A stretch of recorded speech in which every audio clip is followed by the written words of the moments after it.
99 Quantum Theories, suggesting you're dreaming the universe to fall asleep too. Have you ever wondered if you're not in the universe, but dreaming it? Not as metaphor, not as poetry, but as quantum possibility. Right now, countless particles are blinking in and out of existence. Time may not be flowing. It could be standing still, folding backward, or looping endlessly in superposition. And in the middle of it all is you, a flicker of awareness, asking questions too vast for language. Some theories suggest that consciousness doesn't arise from the universe. It generates it.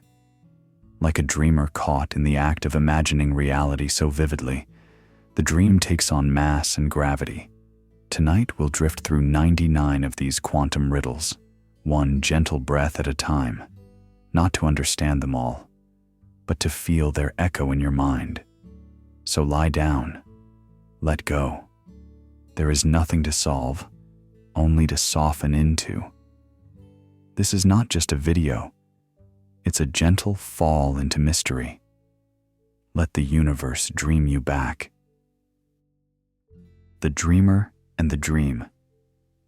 There's a silence right before the first thought, and sometimes it feels like that silence has always been here, like you arrived too late to something ancient, or perhaps just in time to dream it. A man once stepped onto the train with his headphones still in, even though the music had stopped playing long ago. He looked around and smiled faintly, like he was trying to remember if this was déjà vu, or if he had simply dreamed this exact carriage, these exact faces. A woman beside him nudged her phone to life and murmured, "I think this train isn't moving. I think we are." And suddenly, everyone became just a little quieter. So we ask, what if you're not in the universe, but dreaming it? What if reality isn't the stage on which you appear, but the echo of your own awareness playing itself back, frame by frame? This isn't just poetry. In both quantum mechanics and philosophy, the border between the observer and the observed dissolves in the soft light of inquiry. Descartes gave us the certainty of, "I think, therefore I am." But quantum theory offers a stranger key. Perhaps the act of thinking doesn't just affirm you. Perhaps it calls forth everything else. You don't just wake into a world, you precipitate it. Like breath on glass, your attention leaves outlines, like a sleeping hand curling slightly in response to a dream. A barista once asked, "Is this your cup or mine?" And the customer said, "Whichever one makes more sense for today." In that brief exchange, the ownership of reality itself blurred. Whose dream is this, really? Because consciousness doesn't seem to be locked inside your skull. It stretches through questions, through feelings, through the way your skin knows when someone's watching, even if you don't turn. It seeps into every room you've ever entered, even the ones you don't remember. And perhaps that's the whole point. Not to hold it, but to recognize it's been holding you. If observation collapses probability into form, then your quiet noticing is no small thing. It's sacred. It's generative. It may be the only reason the moon exists when no one's looking. So when you forget the stars, do they flicker out? Or do they rest softly inside your waiting awareness? A child once whispered in a museum, "I think the paintings change when we're not here." And no one corrected him. Because somewhere deep down, we all wonder, is the world still breathing when we look away? Or does it inhale with us? You don't need to answer. The dream doesn't need to be solved. Just felt. Let yourself settle now. The mind that asks is the mind that makes. And somewhere between thought and stillness is you. In the next segment, we'll wander deeper into the question, what if the universe can't exist without you looking. Sleep when you're ready. The dream will wait. Reality awaits the gaze. Somewhere between thought and silence, you open your eyes and something clicks into place. A chair becomes a chair. A shadow becomes the memory of light. A particle, once uncertain, snaps into form. But what if the world doesn't simply wait to be seen? It waits to become. Quantum physics whispers an unsettling suggestion. Until something is observed, it doesn't truly exist, not in the way we assume. At the smallest scales of reality, particles hover in a state of superposition, both here and not here, both being and not being. They only choose a side when measured, when witnessed. This is called the observer effect. The gaze itself shapes the scene. The act of noticing forces the universe to make up its mind. Two friends sit on a quiet porch under the night sky. "Do you ever wonder," one says, "if the stars still shine when no one's looking?" The other pauses.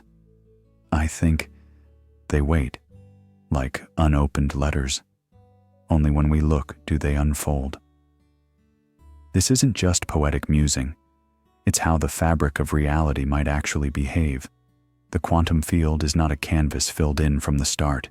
It's more like a fog, swirling with potentials, waiting for a conscious touch to settle the mist into mountains, rivers, people, and pain. When you look, the wave collapses. Before that, there is only maybe, only if. Think about that the next time you close your eyes. Are you leaving the world behind or erasing it? Maybe your absence doesn't just dim the lights. It turns off the room entirely. If reality depends on awareness to crystallize, then in a very real sense, your attention is the sculptor of your universe. Your focus is not passive, it's active. It doesn't just reflect the world, it carves it. And yet, what does that mean when you're not looking? When you're asleep? When you're lost in thought? When the moment slips by unnoticed? Maybe reality doesn't mind. Maybe it just rests in wait. A hushed breath, a poised stillness, a theater with the curtain drawn, until you return. So tonight, as you begin to drift, you might wonder, what remains behind your eyelids? Does the ceiling vanish? Do the stars pause? Or do they continue, as probabilities humming in the dark, waiting for you to open your eyes again? And if the world awaits your gaze, what lies just beyond it? In the next chapter, we ask, if everything begins as possibility, where does certainty draw its line? Where does the potential end and presence begin? Let's drift there now, softly, like a particle choosing to become. The borderless edge of reality. Where do things stop? The room, the sky, the stars? You lie still, listening. Outside the edges of your blankets, the world seems to stretch on. Streets, clouds, distant waves of radio and light. But in the hush of this moment, a subtler boundary emerges.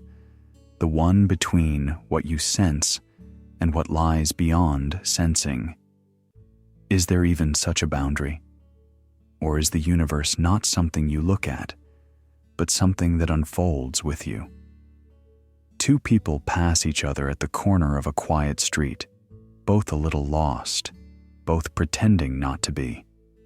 One pauses, squints at a map on their phone. The other offers, "I think we're both looking for something invisible tonight." And just like that, reality feels less like geography and more like a shared story told in real time. In quantum theory, especially in interpretations of the multiverse, every decision branches reality. Not metaphorically, mathematically. One version of you goes left, another turns right. One laughs, one cries, one never wakes up. But you, right here, listening, you're the thread being followed. awareness isn't traveling through the world. The world is blooming around awareness. Time doesn't flow past you. It rises like mist from the warmth of your focus. Each second isn't waiting ahead. It's being built under your feet, like a path of light assembling as you walk. There's no edge to the map because the map is written in real time by the steps you take. You don't peer into the void.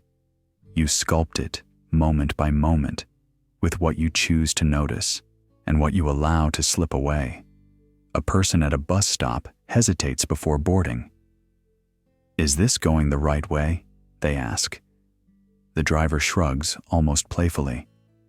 "Depends what you're trying to reach." And you realize that's the real question, always hidden behind the timetables.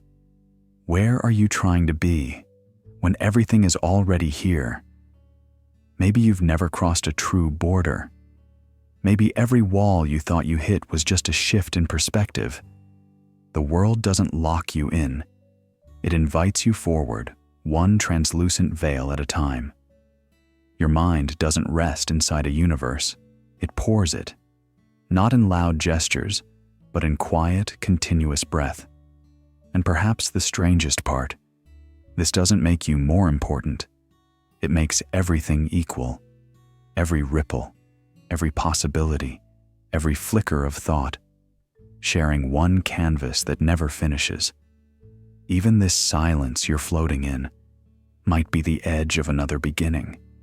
There is no line. There's only motion that softens and re-emerges. There's only the faint sense that what you are is not inside the universe, but alongside it, as a whisper stitched into the edge of every possibility.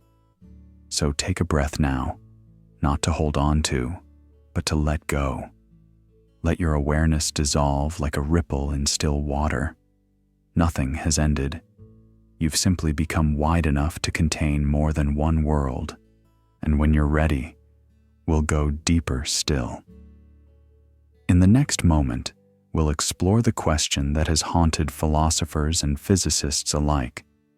What if you're not inside a simulation, but are the simulation itself, simulating you? The self-simulating universe. Somewhere between thought and silence, a question hums quietly. Can something dream itself into being?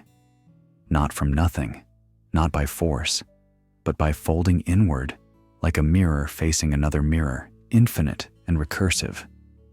In recent years, a few theoretical physicists have begun whispering a strange possibility that the universe may be a self-simulating simulation, not created by a programmer from beyond, nor by a divine intervention, but by itself. A loop, a closed echo, where data births space and space loops back into code, where reality does not stand on something more fundamental. It is the fundament, recursive and circular, like a thought thinking itself. There's something unsettling about that, but also quietly liberating.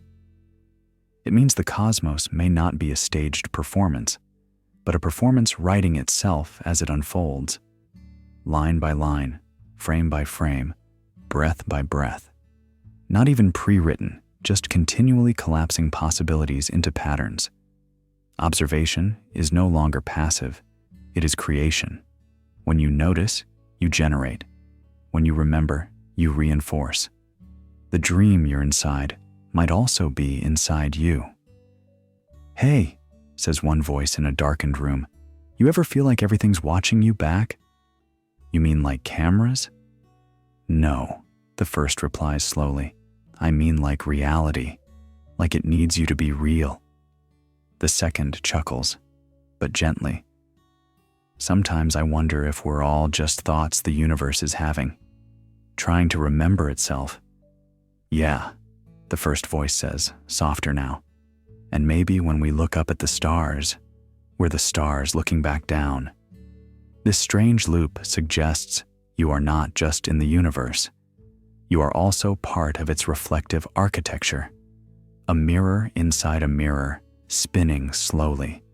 The observer and the observed, bound together in the act of existing. You are the question that asks, and the silence that follows. The dreamer, and the pattern of the dream.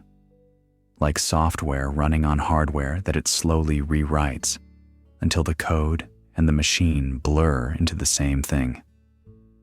Does that feel like too much or too little? In truth, maybe the paradox sustains itself because there's no outside, no place to stand and judge it as false or true. Only the loop, turning gently. So rest now, for a moment. Rest in the fold between the known and the unknowable. Let the feedback hum soothe you. Let it wrap around your thoughts like silk, soft and recursive. Because maybe every paradox you've ever carried wasn't an error. It was a signature. The universe noticing itself through you. Paradoxes as portals. There's something quietly enchanting about being confused. The way your thoughts pause, like a held breath before meaning returns. You might not even notice it at first, that moment when everything you thought you understood hesitates. Not because you're wrong, but because you've brushed against something deeper than sense. A paradox isn't just a clever riddle or a mind game. It's not here to frustrate you. It's here to reveal you. Like the crease between waking and sleep, thin, flickering, impossible to hold. In quantum theory, paradoxes aren't mistakes. They're the trail markers of reality folding in on itself. Schrödinger's cat isn't just both alive and dead. It's a mirror showing how your assumptions fracture under quantum light. And the double-slit experiment? It isn't about photons behaving badly. It's about you, about how observation alters reality, not by error, but by design. You ever stood between two mirrors and watched yourself reflected into infinity? That quiet echo of you watching you? That's what a paradox does to the mind. It stretches it gently, like dusk stretching light across the sky. Earlier today, in a bookstore, two strangers stood before a shelf labeled Logic. One reached for a book and chuckled softly. "Can't tell if this one will make me smarter," he said, "or just more confused." The other replied, "Maybe they're the same thing." They weren't trying to be wise, just honest. That's the thing about paradoxes. They show up not just in physics journals, but in traffic lights that stay red too long, or in love that both soothes and burns. You don't need to solve them. You just need to let them open you. Because each time your mind tries to make two opposites fit, something old breaks, and something new begins. There's a kind of unfolding in confusion that clarity can never offer, like a field that only blooms after fire, or a conversation that finally makes sense 3 years later. In quantum thinking, contradiction is not a flaw. It's a signature, a clue that something is too real for either or, too alive for binary. Tonight, as your thoughts begin to soften, allow paradox to be your passage. Not a wall, but a hidden door. You don't have to agree or understand. Just let it sit beside you like a question without urgency. The universe might not speak in statements. It may speak in spirals, where the end loops quietly back to the beginning. Let that confusion be comfort. Let it cradle you like an unanswered letter. Because next, we'll whisper through the walls of memory, where what you remember may not be what happened, but what reality allowed you to dream. The memory illusion. There's a certain comfort in believing that your past is a solid foundation. You carry your memories like anchors, like facts, unchanging, loyal witnesses to your life. But what if memory isn't a photograph, but a performance? Not a record of what was, but a reinterpretation, rehearsed and repainted each time you recall it? In the strange world of quantum mechanics, The past isn't always what it seems. Some interpretations, like the two-state vector formalism, propose that events aren't locked in place until observed, not just in space, but in time. That is, the present might ripple backward, shaping the past by the very act of remembering. A quantum system can appear as though its history has been rewritten by future measurements. What if your brain, that soft quantum observer, does the same? Hey, do you remember the beach trip from that summer? Of course. You were wearing that ridiculous sun hat. No, I wasn't. I didn't even own that hat back then. Are you sure? I can picture it so clearly. Maybe you're picturing it because we joked about it later. Then what do I actually remember? That quiet, slightly humorous exchange says more about the nature of memory than a textbook could. Memory doesn't live in a glass case, it lives in the moment. When you reach for the past, you redraw it in the colors of today's mood, today's context, today's desires. Neuroscience has long supported this. Recall is reconstructive, not reproductive. Each time you remember, you may actually be remixing. From a quantum viewpoint, this becomes even more fluid. The observer effect might not just apply to particles, but to narrative. Every time you revisit a moment, your consciousness stabilizes a version of that moment, collapsing it perhaps from a wave of emotional probabilities into a single version of what happened. But this isn't permanent. The next time you look back, it might shift again, slightly, like moonlight dancing on a lake. It seems solid until you try to hold it. So, is your childhood memory of falling from a bike a truth or a reconstruction that comforts your present sense of resilience? Did someone really say those words to you? Or did your mind fill in what it needed to make peace with the moment? Maybe your memories aren't archives but sketches, penciled in with softness, easily smudged, constantly redrawn. This doesn't mean they're lies. It means they're alive.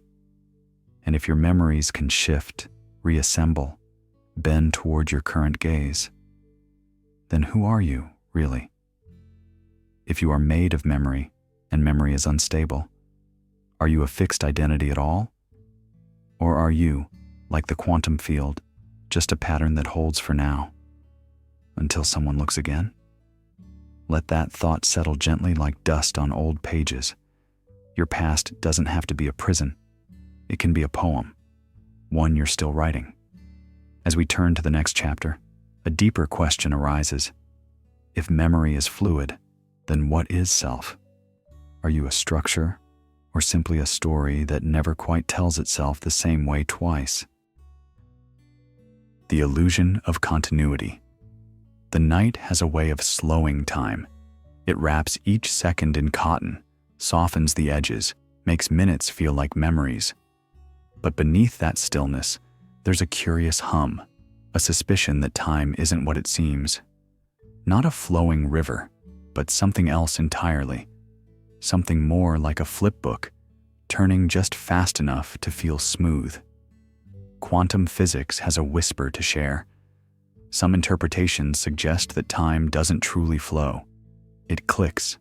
It jumps, like film frames dancing across a projector. Your brain, tender and tireless, edits the flicker into fluidity. It doesn't notice the gaps. It fills them in with stories so you never see the stutter. You call it a timeline, a past, a present, a future. But beneath it all, it may be just flashes, frozen stills, animated by your attention. Hey, one voice says gently in the quiet of a cafe, the kind of space where light falls just right through the blinds. Did it feel like today moved fast to you? Not really. I think I just skipped parts of it. Like, I was brushing my teeth and then, suddenly, I was already late to work. The first voice nods, not out of agreement, but recognition. Yeah, I've been feeling like I don't actually live most moments. I just show up in the ones that count. It's not just poetry. If time is granular, if reality is pixelated like an old photograph blown too wide, then your mind might be doing the stitching. Memory picks a few frames. Expectation fills in the gaps. And what you feel as the present moment, that might be your consciousness snapping to the next most logical point, like the eye following a magician's hand, which means maybe you're not walking forward through time. Maybe you're not moving at all. Maybe you're appearing, moment by moment, in just the right sequence. Not a traveler, but a series of arrivals, each one dressed as a continuation. The implications hum beneath the surface. If now is just a frame, then anxiety over time, being late, being behind, being too far ahead, might be misplaced. There is no flow to fall out of, no train to miss. You're not being carried. You're appearing, exactly where you need to, exactly when awareness is ready. In this flickering world, stress becomes static, and peace is the stillness between frames, not trying to control what comes next, but simply being where you are. You can rest here. There's no race, no schedule. Your life isn't slipping away. It's blooming, one still at a time. And as you breathe into this moment, this single quiet shimmer, you may feel something loosen in the chest. A softening, a release of everything you thought had to happen by now. Just this, just here. And from here, gently, we'll move into something even more mysterious. The kind of connection that doesn't require distance, or even presence, a resonance that doesn't obey time at all. Entangled souls, entangled states. Sometimes you think of someone you haven't spoken to in months, then your phone lights up. No algorithm, no coincidence, just a pulse across some invisible bridge. You brush it off, but deep down something stirs. What if there is a hidden thread between us all, subtle, delicate, yet unbreakable? Quantum entanglement is one of the strangest and most wondrous ideas in physics. Two particles once linked remain intertwined regardless of distance. Touch one, and the other shivers. Instantly. Einstein himself called it spooky action at a distance, as if even the laws of nature couldn't quite explain it without resorting to poetry. But while physicists use this phenomenon to discuss photons and electrons, what if it echoes something older, something human? Hey, one voice says in the dark, you ever feel it when someone close to you is in pain, even if they're miles away? Yeah, the other answers, like a pressure in your chest before you even get the call. Like your soul knew before your brain did. Exactly, like we're wired together. Science hasn't found proof of telepathy or emotional entanglement between people, and yet, stories like these ripple through every culture, every age. A mother jolts awake the moment her child is hurt. Two friends, separated by oceans, both reach for the phone within seconds. We chalk it up to coincidence. But perhaps it's resonance, something deeper than cause and effect. Perhaps it's not just that we remember people we love. Maybe, on some invisible quantum level, we remain with them. Entanglement doesn't depend on space, nor does love, nor does grief. You can miss someone sitting right beside you and feel someone who's gone still pressing gently on your heart. These aren't metaphors. They might be the fingerprints of a deeper reality where consciousness, like light, has no edges. A question lingers softly, like breath on glass. What if every relationship, once truly formed, leaves a quantum imprint, one that bends the rules of distance and time? Maybe the reason you ache for someone isn't nostalgia. Maybe it's signal. Let that settle in your chest.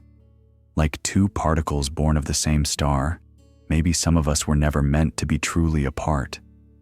Maybe we're just waiting to notice the quiet ways our lives still ripple into each other's. And as that thought finds stillness inside you, a new one rises from its echo. If souls can entangle, can the universe entangle with itself? We now turn to that mirror, not the one on your wall, but the one that reality itself may be holding up. Let's look deeper, together. The quantum mirror test. Have you ever stared into a mirror, not to adjust your hair or check your face, but to see if there's anything behind your eyes? Not physically, but softly, silently, like you're waiting for your reflection to blink first. In the animal kingdom, only a few creatures pass what scientists call the mirror test. They touch their faces when a mark appears. They recognize, that's me. It's a milestone of self-awareness. But what if the cosmos is taking a similar test right now? Physics gives us clues. Subatomic particles behave differently when observed. They shift, collapse, resolve, like a performer changing their act when someone enters the room. Not because they're caught, but because someone is watching. One night, a man sat beside a woman on a quiet train. He glanced at her sketchbook. "That's beautiful," he said. "Are you drawing someone you know?" She didn't look up.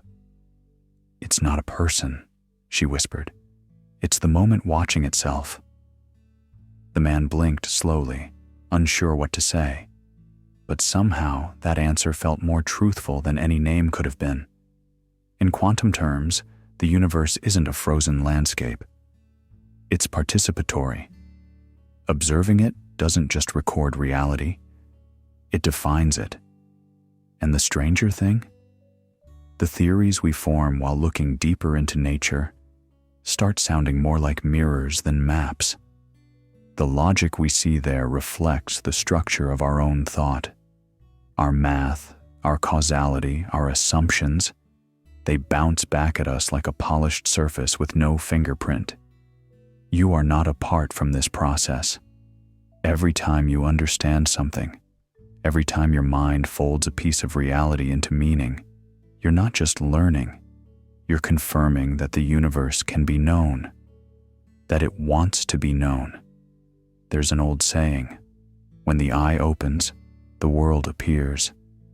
But maybe, when you opened, the universe got to see its face for the first time. This isn't spiritual fluff. Even in cold equations, recursion runs deep, formulas that refer back to themselves, fractals built on infinite loops. Nature folds in on itself, like origami pressed by light. It's not about vanity. It's about recognition. The cosmos may not be looking for applause, but it might be checking the mirror to know it exists.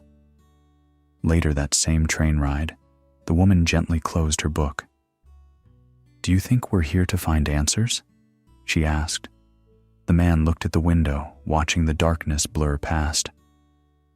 "I think maybe we're here to reflect them." Neither spoke after that, but something warm lingered between them, like silence finally heard. So now, close your mental eyes for a moment. Feel the space behind your thoughts, the pause before naming. You don't need to prove anything. You don't need to find a mark on your reflection. Just know that this awareness, the one listening right now, is enough to complete the mirror. And now that we've stared into it, let it dissolve. Because what comes next may feel like a soft unraveling of certainty. A slow, dreamy question curling backward through the night. What if time isn't always moving the way we think? Let's turn toward that, but gently. When time runs backward, it's late, the world is quiet, and yet, somewhere deep in your chest, you sense a strange uncoiling, as if the moment you're living now has already happened, or is happening in reverse. We often speak of time as though it's marching forward, always forward, as though yesterday's footsteps vanish behind us while tomorrow stretches out like a road ahead. But physics tells a different story. Most fundamental laws, those etched into the bones of the cosmos, don't care which way time flows. They're symmetrical. They run both ways. Backward is just as legal as forward. It's not the universe that insists on a direction. It's our memory of heat dispersing, of eggs breaking, not unbreaking. It's the rise of entropy that makes time feel like an arrow. And yet, entropy is a local phenomenon. It's tied to context, not cosmic law. Some cosmological models even dare to suggest this, that on the other side of the Big Bang, time flows in reverse. Not metaphorically, not in some poetic sense, but literally. A mirror universe, expanding away from the same singularity that birthed ours, with its own kind of future, which to us would look like a past. Do you think there's really a place where people are remembering us before we ever existed? I think maybe they're not remembering us. Maybe they're dreaming us. Maybe their endings are our beginnings. In this mirrored universe, what we call cause, they might call effect. Their dreams could ripple backward into us, giving rise to the echoes we call intuition, déjà vu, or a gut feeling that something's already been decided. Perhaps your most instinctive decisions are not guided by the past, but by a whisper from a future that doesn't look like ours. And this changes everything. If time isn't a one-way stream, but a still pond with ripples moving in both directions, then what is choice? What is fate? If the future is not a place, but a point of view, then maybe you're not moving toward anything. Maybe you're simply becoming visible to someone who's always seen you, just from the other side. Then, are we even alive in one timeline? Or are we stitched into both at once? I think we're the thread, and both directions are pulling. So breathe into this possibility that your thoughts tonight are being shaped not just by your past, but by a mirrored existence reaching across time to complete you. Maybe dreams aren't made of memory, but of inversion. Let the moment stretch now, not just forward, but backward too. The next thought isn't ahead of you. It might be returning to you. As you drift further, listen for something stranger still, not from matter, not from motion, but from the quiet hum of dark energy itself. It's waiting just beyond this thought. Dark energy's forgotten song. There's a silence so vast that even time seems to pause to listen. Not the silence of absence, but of presence, so constant, so expansive, that we forget to notice it. It surrounds you now, not as a void, but as a quiet pressure on the edges of everything. You've never heard it, not with ears, but maybe you've felt it in moments of stillness that somehow carried weight. A man once stood at a bus stop in the rain. He looked up, not at the sky, but past it. The woman beside him asked if he was waiting for someone. He shook his head, smiled faintly, and replied, "No, just listening to what isn't there." She didn't ask again, but she didn't move away either. We call it dark energy, but that's just what we say when we mean. We don't know. It isn't dark. It isn't energy, not in the way your body burns food or the sun warms your skin. It doesn't light up. It doesn't touch, but it moves. Quietly, powerfully. It accounts for nearly 70% of the universe, and yet no one has seen it. Not really. Still, without it, everything would fall inward, galaxies collapsing into themselves like breath never exhaled. But because of this force, the universe expands. Not just spins or shifts, it grows. Every second, the distance between stars stretches ever so slightly. Not fast enough to notice, but just enough to be undeniable when measured across billions of light years. It's not unlike that quiet ache in your chest when you miss someone but can't explain why. Not sorrow, not joy, just movement. Forward, always forward, even if you don't feel ready. Think of all the things that shape your life, but never announce themselves. The gravity between two people who've never spoken. The pull of an old dream still alive in a corner of your mind. The soft, unspoken reason why you sometimes pause at a window, unsure what you were about to do. That's the nature of dark energy. Not loud, not seen, but undeniably shaping everything. It's the architecture of longing, the physics of absence. Two people once shared a table in a late-night diner. One stirred their coffee slowly, the other doodled spirals in the condensation on the window. "You think space is empty?" one asked. The other shrugged. "Depends what you mean by empty. Some emptiness is full of questions." This breath of the cosmos, this forgotten song, doesn't have a melody, but it has rhythm. It expands us. It stretches what is possible. It reminds us that sometimes the most powerful things don't seek our attention. They just keep going, quietly, endlessly, and perhaps that's a comfort. Not everything needs to be understood to be beautiful. Not every force in your life needs a name. Some just need space to move, like sorrow healing without needing to be spoken aloud, like time moving without needing to be counted. So tonight, let that silence stretch. Don't chase answers. Don't strain to hear what can't be heard. Just know it's there, like a tide beneath the stars, a hush that holds the galaxies apart and holds you too. As you breathe now, let the rhythm of that unseen expansion settle into your chest. Let it be enough that you don't know where it ends, because the next question floats just behind it, like a shadow that always arrives early. Why can't you be in two places at once? Or maybe you already are. And we'll drift into that thought, gently, next. Decoherence. Why you can't be everywhere at once. You might have felt it before, the strange pull of parallel desires. A life that could have been. A version of you that turned left instead of right, said yes instead of no. That quiet ache behind a decision, as though another version of you had kept breathing elsewhere. But why are we only ever allowed to be this person in this place? In the quantum world, particles are not confined to singular roles. They vibrate across multiple possibilities, existing in a superposition, until they are observed. This isn't magic, it's physics.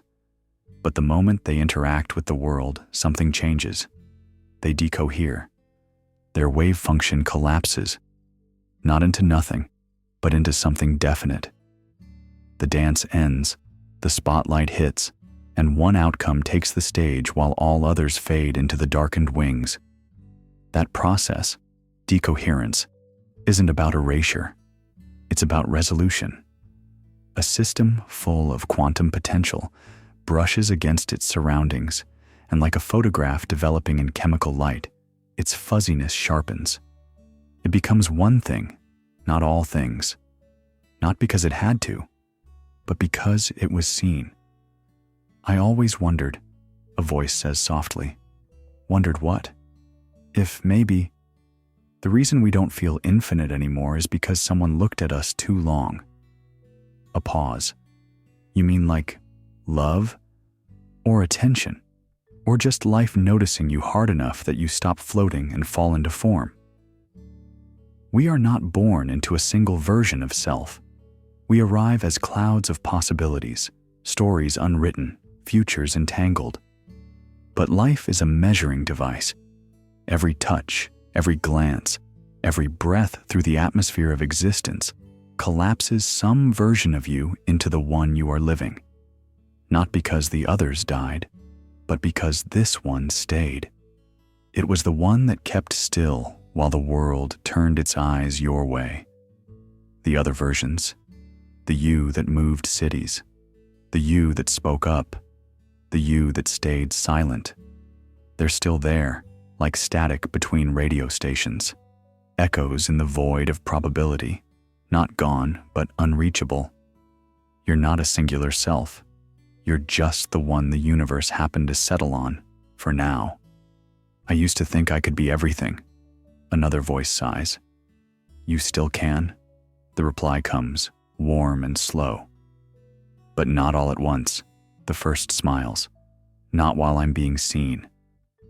So let yourself be this version. Let yourself rest. The pressure to be every possible self is a weight quantum physics already understands and gently denies. Even the universe makes choices by accident, simply by being noticed. And if that's true, then maybe this version of you is sacred. Not because it's the only one, but because it's the one that survived the gaze. Now, let the others go. Let the branches fall back into mist. You don't need to be all of you tonight, just the part that breathes. In the next hush, we'll return to a quieter question. What if the first moment, the very first, collapsed because you were meant to see it? What if the act of witnessing didn't just fix the present, but started time itself? Let's go there, gently. The measurement that changed it all. There's a moment just before noticing, so quiet it feels like standing in a room where something just happened, but no one will say what. That hush, like a held breath between two people about to speak at the same time. And maybe that's where it all began. Not with fire or light or fury, but with a pause, a glance. In quantum theory, nothing settles until it's measured. Until then, reality is a soft blur of maybes, hovering between outcomes. Not indecision, but potential, a kind of generosity. And then, at the moment of being seen, a decision is made. Possibility crystallizes into a fact. A photon goes this way, not that. A particle chooses up, not down. The wave becomes a dot. The universe, perhaps, takes its first step out of abstraction and into being. But if nothing is real until it is noticed, then who noticed first? Two people sit on a bench under the low glow of a street lamp. One leans forward, nursing a paper cup of coffee. You ever wonder, they murmur, if everything started because something looked back? The other smiles, tucks their hands into their coat. Like the universe caught itself in a mirror for the first time. That first measurement, if such a thing exists, was not a bang. It was a blink. A moment of attention so subtle it left no mark except everything. You might call it the birth of space, or of time, or of perspective. Some physicists suggest the universe didn't exist in any solid sense until something, somewhere, measured something else. Maybe a protoparticle noticed another. Maybe the universe noticed itself. And in that noticing, the curtain rose. Not a show, not a performance, just a ripple of acknowledgement. I see you. Now I am. In that case, you aren't a side effect of the cosmos. You're a reenactment of its original awareness. A reverberation. Every moment you witness, every sound you register, every sensation you don't look away from, might be a faint echo of that first cosmic attention. Not just existing in the universe, but continuing the act of it. At the checkout line, someone steps back and says, "You go ahead, I need a second." It's ordinary, forgettable, but in that space of pause, of letting something else come forward, attention shifts, recognition happens. It might just be the smallest reenactment of that first measurement, folded into daily life. A reminder that awareness is never passive, it's participation. You are not a spectator to reality.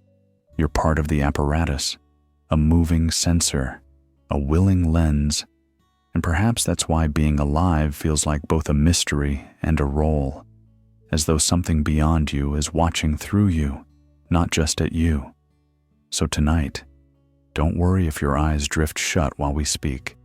Even silence holds attention. And in sleep, your awareness doesn't vanish. It deepens. Maybe as you rest, you become even more like that first moment.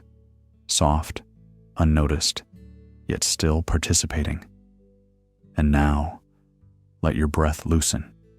Not everything has to be understood.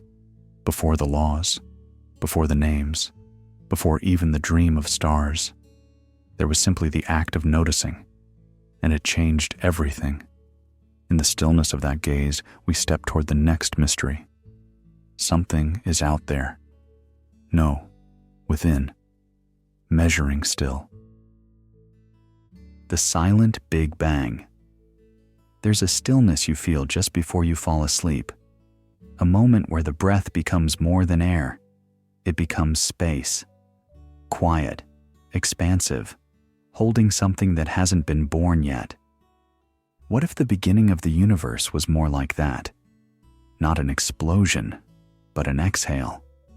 A slow, sacred release from nothing into something.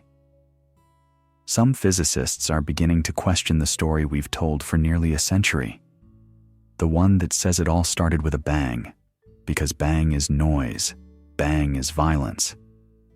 But what if it started differently, with no light, no chaos, no roar? Just a quiet crack in the symmetry of nothingness.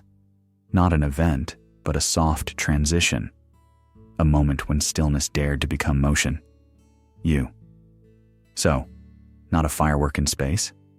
Me. More like a thought becoming aware of itself. Gently. You. But how can nothing become something? Me.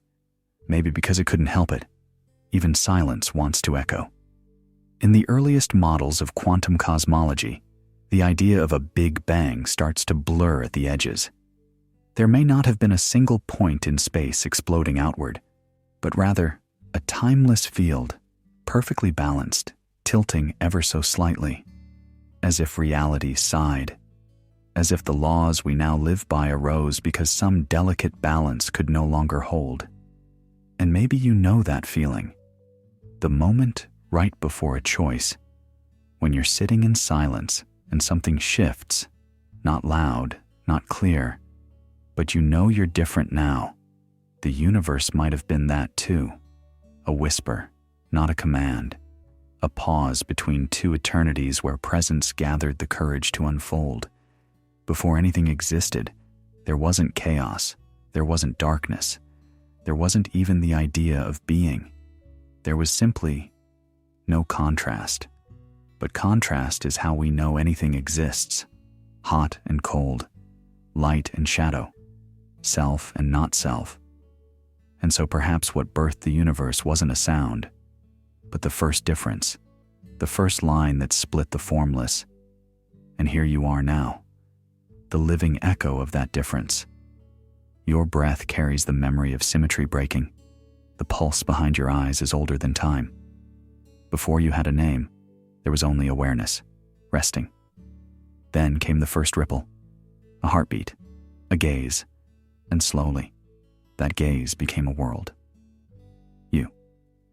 So, the Big Bang didn't wake the universe up? Me. No. It was the awakening, but it didn't shout. It stirred. As you drift deeper, let that ripple carry you, through memory, through dreams, through every silence that waits to be heard. Because from that silence came the first becoming, and what came after is you. In the next breath, we move outward, toward something that watches, not from above, but from beyond the loop. A presence that doesn't intervene, only reflects. The observer outside the loop. Sometimes, the silence between breaths feels like a doorway, not one you step through, but one you realize you never left. In that stillness, a thought whispers, if everything is inside the universe, who's watching it? It's a question that doesn't demand an answer, only attention. In quantum cosmology, the idea of an external observer becomes a paradox. If the universe includes everything, every atom, every law, every timeline, then where would an outside even be? Who could exist beyond the edge of all edges? Unless the observer isn't an object, isn't even a thing, but a kind of noticing, a presence that doesn't take up space, but gives it meaning. Earlier today, at the laundromat, a woman folded shirts with the kind of precision that made you think she wasn't really folding clothes. She was remembering something, or maybe forgetting something gently. Her son, maybe 6 years old, asked, "Do clothes know they're clean?" And she smiled, not with amusement, but with something deeper. "Maybe," she said, "if someone notices." That's what quantum physics hints at too. In some interpretations, things don't settle into a state until they're observed. A particle remains in possibility until it's watched. And then it chooses. But what if the universe itself operates the same way? Not as a machine ticking on its own, but as a stage that only lights up where attention lands? So what if you are not a player on that stage, but the light itself? Not a character in the dream, but the dreaming. Not the sound, but the listening. There's a weightless clarity that comes with this shift. You're not the object drifting in the current. You're the stillness in which the current moves, the canvas, not the color. And in this way, your awareness isn't trapped within the story. It holds it, like hands shaping air into meaning. Earlier this week, someone held the elevator door without looking up. "Going down?" they asked, and somehow it felt more like a question about life than about floors. That's the thing about moments like these. They feel small, but they're made of something wide, something that reaches past explanation.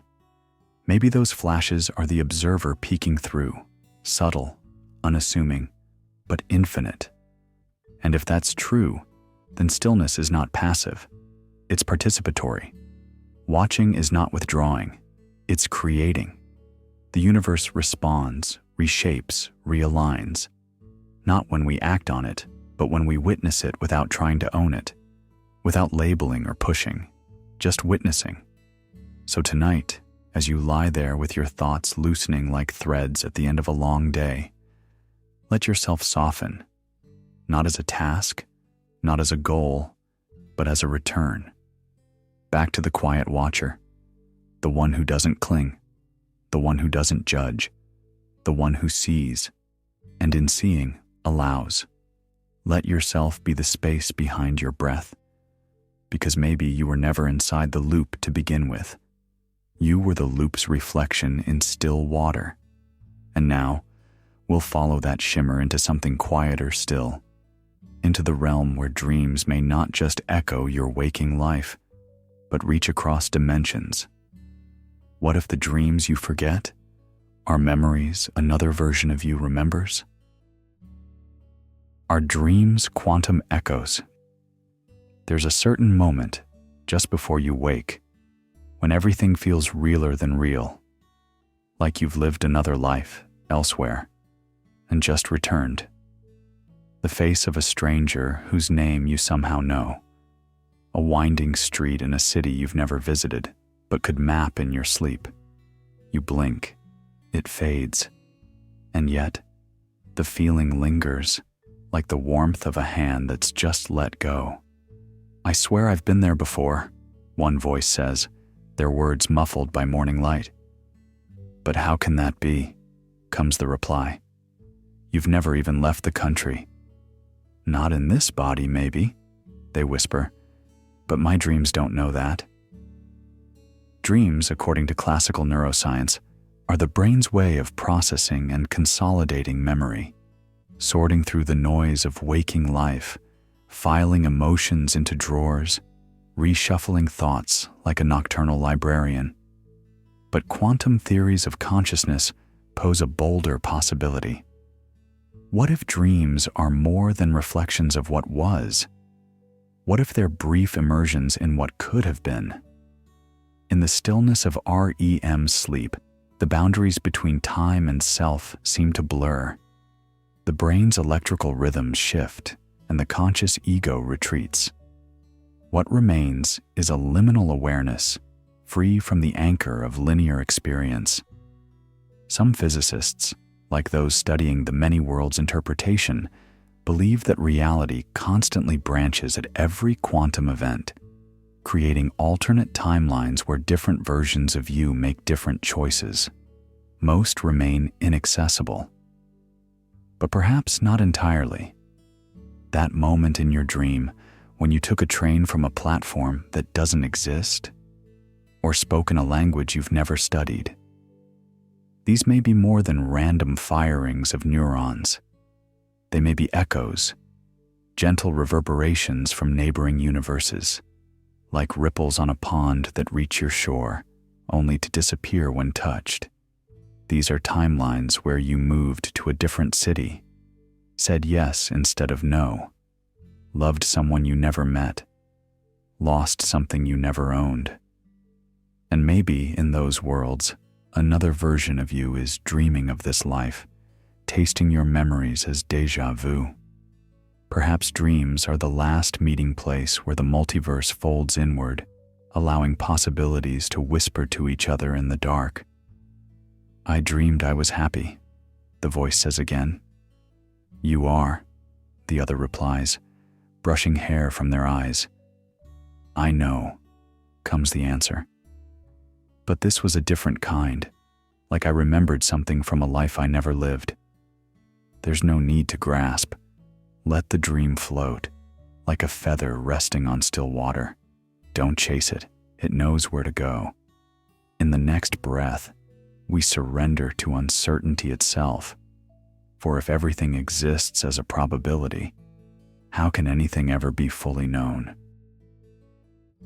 The uncertainty that defines you. There's a moment in the day, just after the world quiets, but before your thoughts do, where something oddly delicate reveals itself. You reach for clarity, but it slips just out of focus, not because you're failing to see it, but because it was never meant to be caught. In the soft hush of thought, something ancient hums beneath the surface. You are not a fact to be proven. You are a wave that doesn't stop moving. A couple sits on a late-night train, eyes tired but open. She says, "Do you think we ever really know who we are?" He doesn't look up, just smiles gently. Only in motion. The moment you stop to label it, it's already changed. That's Heisenberg's whisper, more poetic than formulaic. Not a flaw in the machine, but a feature of the universe. The more precisely you know one truth, like where you are, the more you must lose another, like where you're headed. The world won't let you be still and known at the same time. But maybe that's not a failure. Maybe that's your protection. You are not a number, not a name etched in stone. You're more like breath on glass, there and gone, and there again. Try to hold yourself too tightly, and you vanish. It's strange how we crave exactness. People ask, "What are you going to do? Where are you going to be?" And we try to answer. But the deeper truth is, you're not fixed. You're a flicker. One woman at a bus stop leans over to another. "I never thought I'd be here." And the other just nods. Me neither. But I think that's the point. That shimmer of unknowing, of not being pinned down, isn't chaos. It's possibility. It's what lets you grow in directions you never planned. Because if every part of you were certain, you'd be a statue. But statues don't dream. Statues don't love. Statues don't shift with the wind and still remain themselves. You, on the other hand, do. That's the great kindness of quantum uncertainty. It tells you it's okay not to have the answers. In fact, the answers might be what's keeping you from becoming. There's a clarity in accepting blur, like the edge of a candle's flame. No one can say where it truly ends. It just is. And so are you. Not the lines they drew around you, not the expectations you tried to live up to, not the timeline that always feels just out of sync. You're what moves in between. The question, not the answer. So when you feel lost, maybe you're not off course. Maybe you're exactly where certainty can't follow. And that's where the real version of you waits. Let that loosen you. Let the grip soften. Let the need to explain dissolve like steam in a quiet room. And in that room, in that gentle uncertainty, something glows. A thought you've never had. A self you've never been. Waiting, not to be found, but to be noticed. Then let go. As your mind settles deeper into that space between knowing and dreaming, we step toward a quieter paradox. If observing the world makes it real, can not observing it make it still? Quantum Zeno, the paradox of change. They say a watched pot never boils. But what if that's more than a metaphor? What if the universe itself obeys this strange rule, that attention, constant and unyielding, can halt what it seeks to follow? In the heart of quantum physics lies a phenomenon both eerie and oddly familiar, the quantum Zeno effect. In experiments, scientists have found that when a quantum system is measured repeatedly in rapid succession, it refuses to evolve. It stays in its current state, almost as if frozen by the gaze of consciousness itself. Observation, ironically, becomes a kind of trap. "Is that why I can't move on?" she asked softly, pulling the blanket closer to her chin.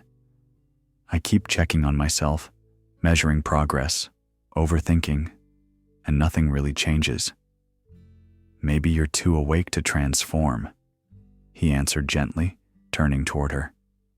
"Sometimes, growth slips in when you're not looking." This idea touches something ancient in us, that healing doesn't demand effort, but surrender. That true change may be less like sculpting and more like thawing, a quiet softening under the warmth of unforced attention. The quantum Zeno effect doesn't suggest that observation is wrong. It just reveals a strange paradox, that to allow motion, you might need to stop tracking it. A watched atom holds still. A watched self perhaps does too. And so, you find yourself lying there tonight, not because you're lazy, not because you're stuck, but because your mind is finally letting go. You're no longer interrupting the process. You're stepping back, letting the universe and your own becoming breathe. When you're constantly checking the mirror, you miss the way your face changes under the light. When you hold your breath, you can't feel the wind move you. But in stillness, not the kind where you resist motion, but the kind where you welcome it quietly, you begin to drift forward, subtly, invisibly, like the tide that comes in only when no one is watching.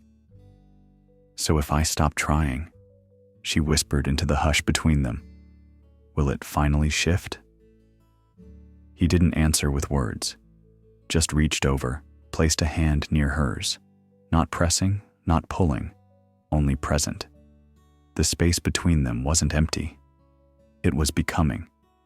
Maybe the real alchemy is not in forcing change, but in giving it a place to land, a space undisturbed, a rhythm unmeasured, a self unwatched. Because even in physics, motion returns the moment the eye looks away. And maybe you too are moving now, even if you don't feel it yet. So exhale, gently. Nothing is stuck. Not really. You don't have to force forward. Just rest.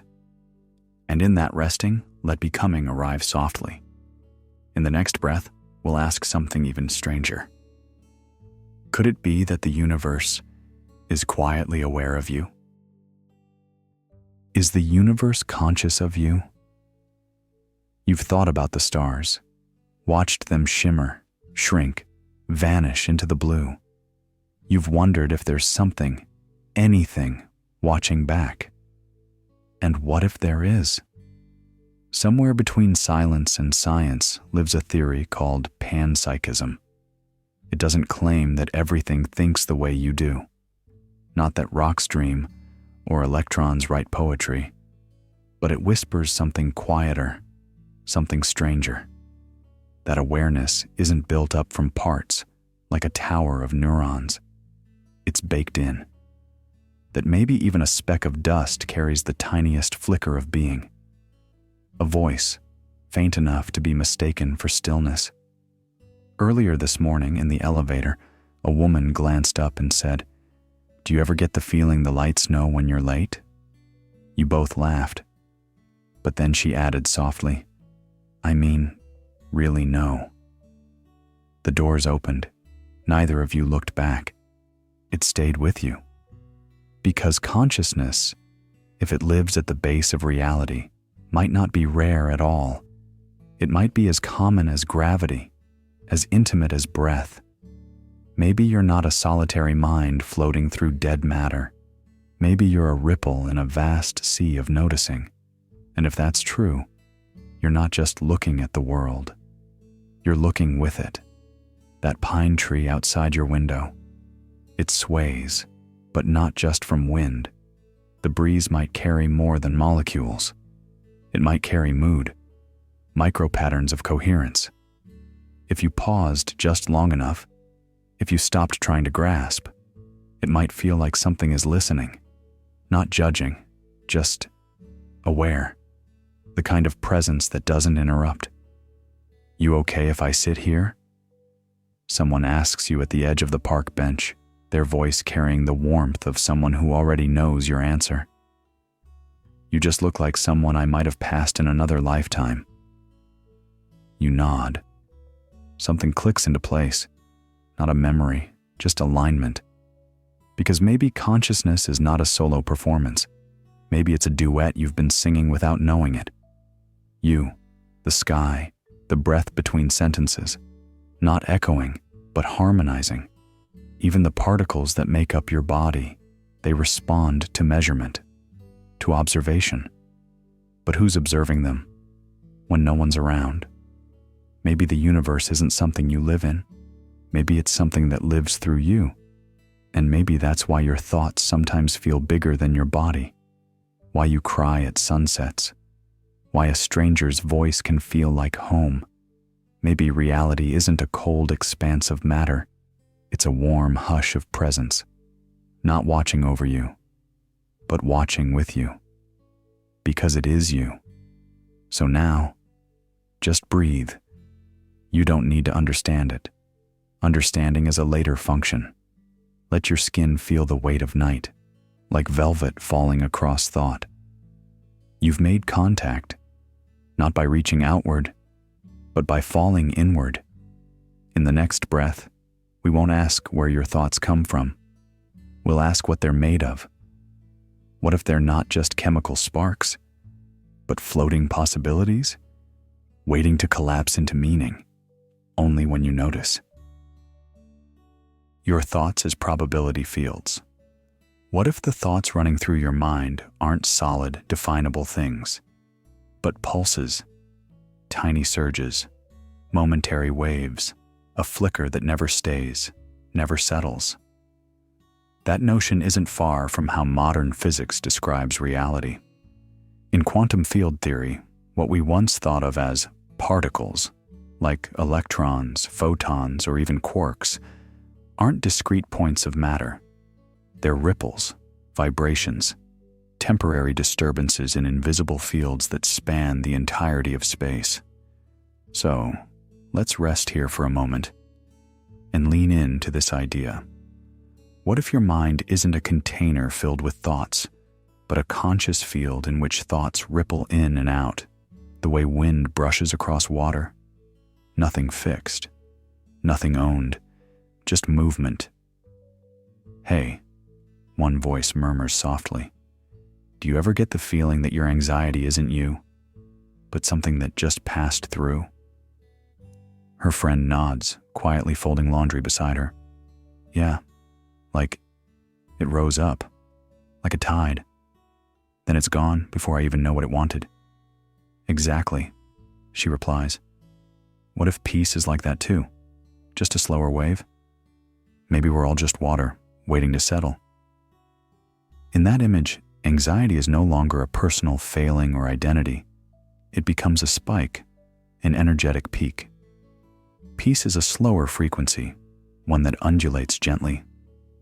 Identity? Perhaps it's a recurring rhythm, a familiar pattern that echoes again and again across the field of your experience.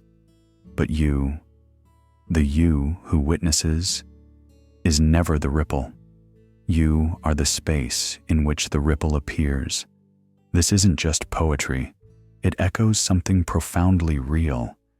In a quantum field, no ripple exists independently of the field itself. There is no separation between thing and the space that gives rise to it. Likewise, your thoughts cannot exist without you, but you are not reducible to your thoughts, and that changes everything. When you stop clinging to each thought, naming it, analyzing it, reacting to it, you start to sense the wider field, that gentle hum behind the noise, that open silence between the words. You stop being the storm and start becoming the sky. It's okay now to let it all pass. The thought about what you said yesterday, the doubt about tomorrow, the unfinished task. Let it all rise and fall like sound through a wind chime, each note beautiful but brief, because none of it defines you. In this stillness, something deeper emerges, not a conclusion, but a sensation, like standing beside a great ocean at night. You don't need to name the waves to feel the water. You are not your thoughts. You are the field that welcomes them all and holds none. And in the quiet beyond the last ripple, we step into a stranger question still.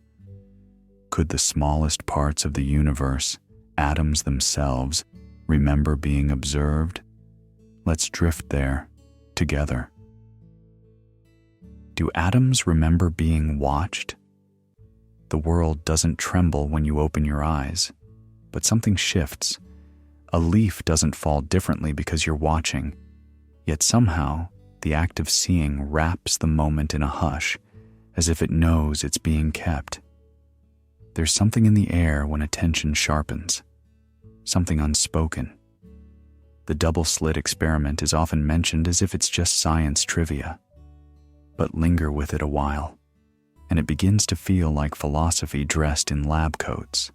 Particles travel through two slits in a barrier, but when observed, they stop behaving like waves and act like tiny marbles. The strange part isn't that they behave differently, it's that they seem to know they're being watched. A man once whispered to his friend in a cafe, "Do you ever feel like your thoughts become more real when someone's listening?" The friend just nodded and stirred her drink, watching the cream spiral like a small galaxy. We talk about memory as if it lives only in brains, as if trees forget, as if floors don't recall footsteps. But what if memory is the shape attention leaves behind? Not in time, but in the shape of how matter bends in response. It's not about surveillance.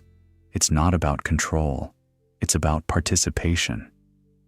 If awareness changes the dance of a single photon, then perhaps your quiet attention to this very breath is not meaningless. Perhaps it is choreography. Why do you always pause before unlocking your front door? He smiled. I think the door notices. There's something tender in that, believing that moments, like particles, notice us too. That presence folds itself around the shape of our gaze, like soft fabric following the outline of a hand.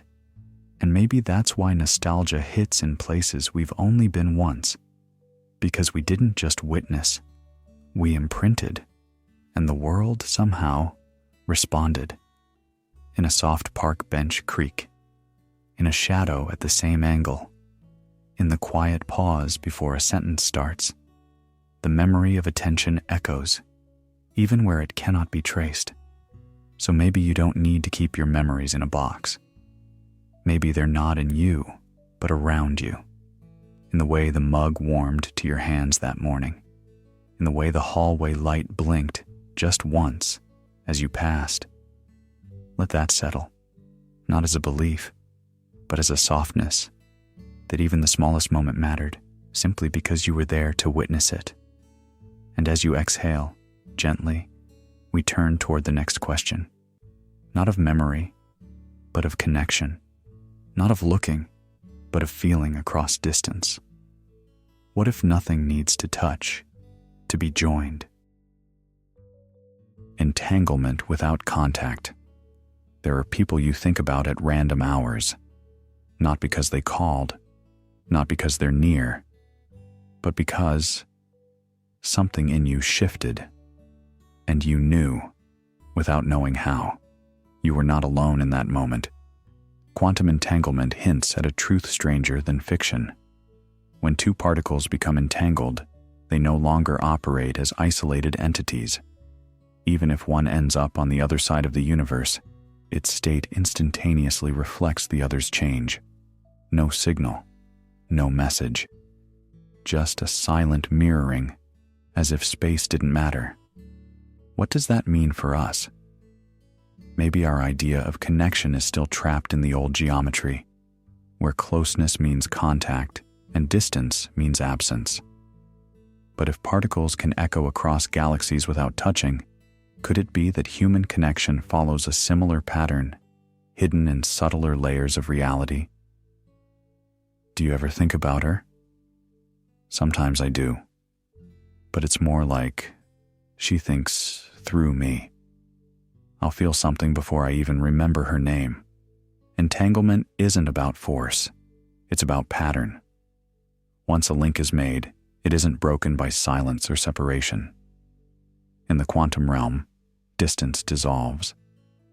The universe seems to say, once you've touched, you always echo. So perhaps the ache of missing someone isn't just memory. Perhaps it's the tremble of an entanglement still vibrating across unseen coordinates. The intuition that pulls you to call a friend before they say they needed it. The grief that blooms without warning on an otherwise quiet day.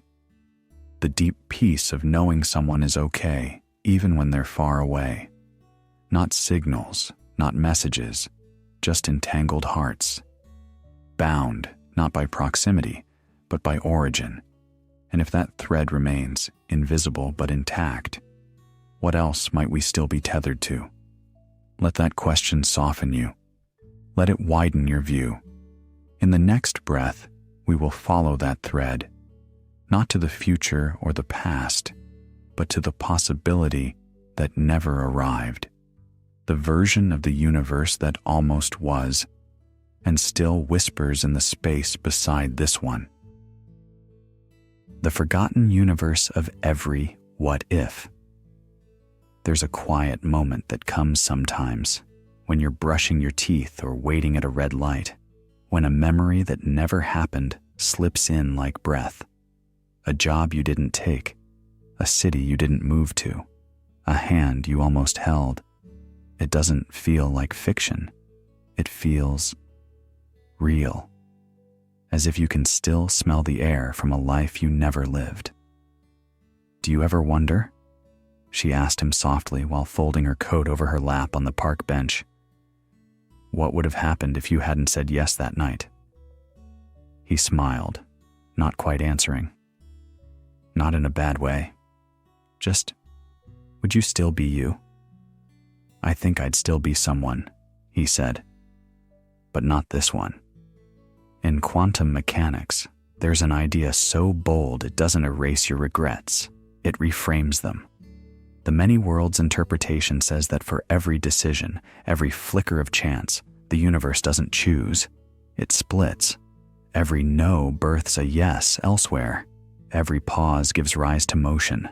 Every you that wasn't becomes. There are versions of you who stayed, others who left, ones who spoke up, ones who stayed silent. 1,000 lifelines diverging, threading the cosmos with quiet echoes of your choices. The version of you who never met that friend, the one who never quit that job, the one who made it home in time.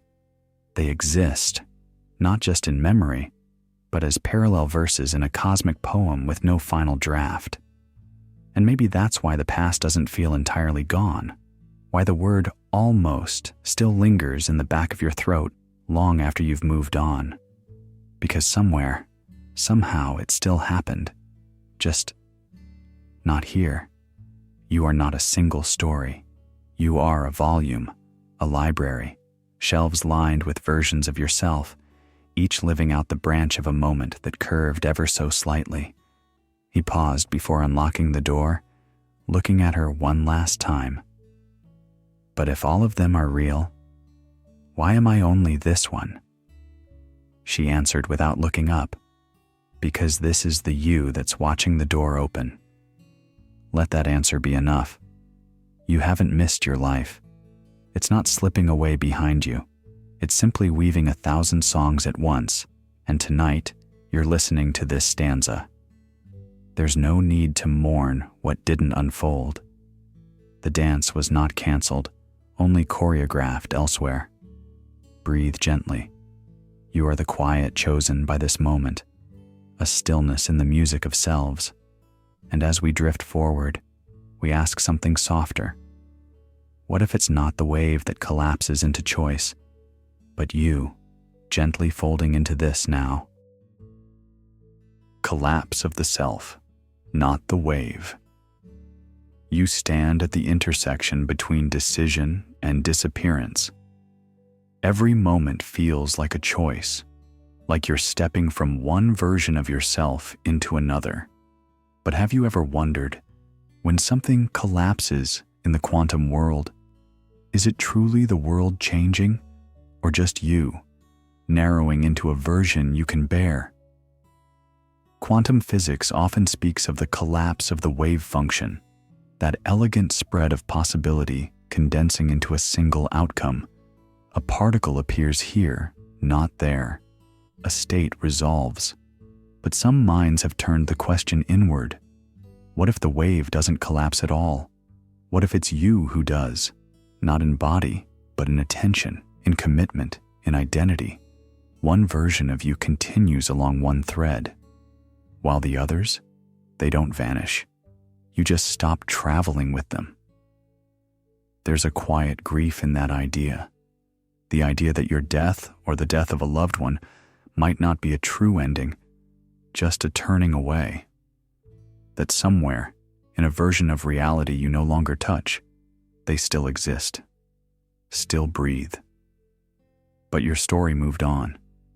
Your awareness, like a spotlight, chose a direction. The other lights remain dimmed, not gone. Do you ever feel, she asked, brushing sleep from her cheek, like there are parts of you still out there? Like dreams you didn't choose are still dreaming themselves without you? He didn't look up from the coffee he was stirring. All the time. Sometimes I wake up with the feeling I left someone behind, but I can't name them, can't reach them. She smiled softly. Maybe that's just what it means to be conscious, always choosing one branch while the rest echo on. That idea lingers, like fog around memory.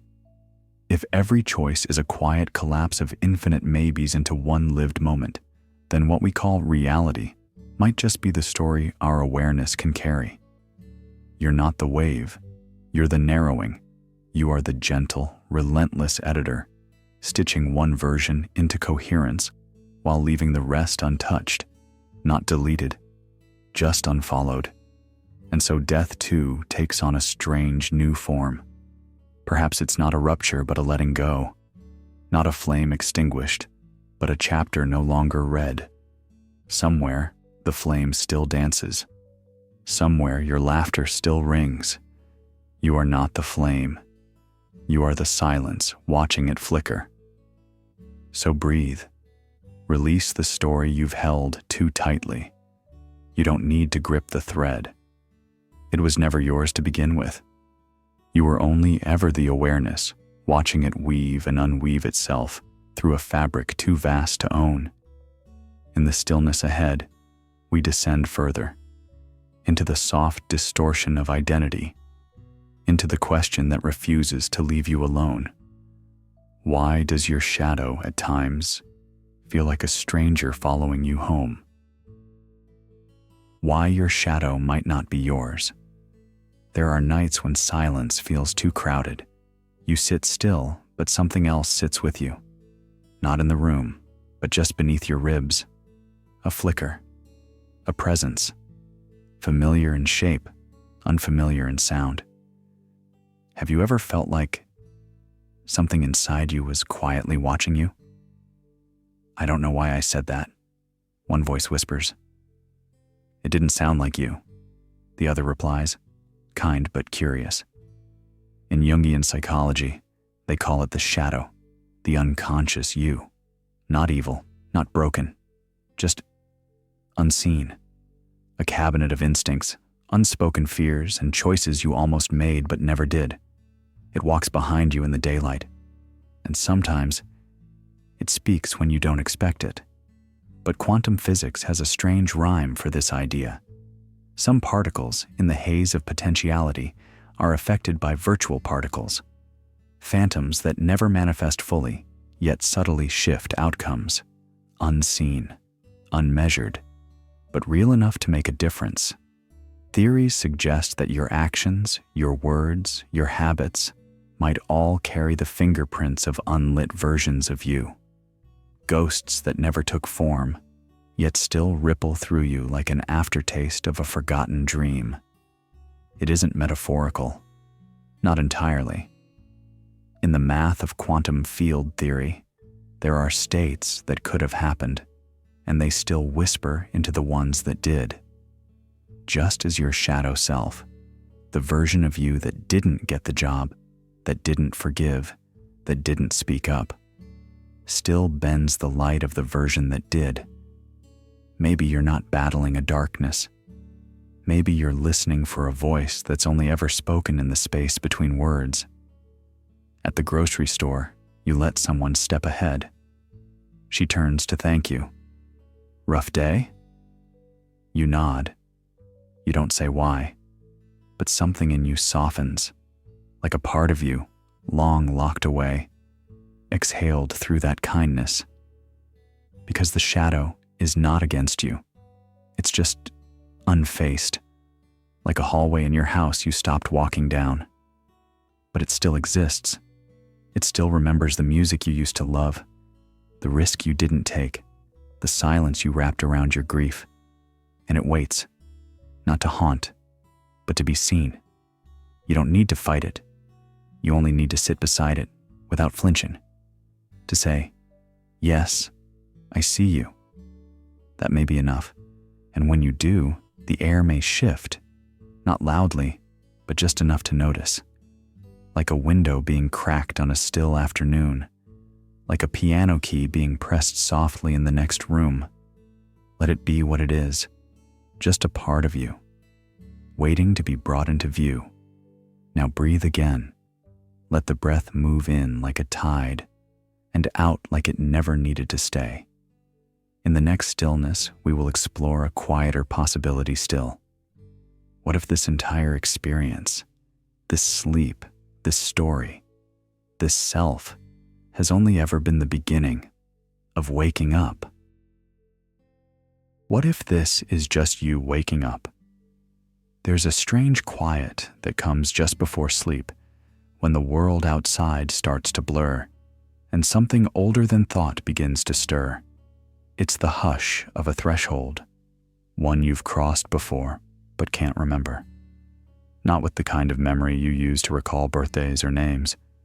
No, this remembering feels different, deeper, not about events, but essence. Hey, have you ever had a dream that felt more real than waking life? Yeah, and sometimes waking up feels like falling out of something truer. What if sleep is when we return to who we really are, or when we forget the forgetting?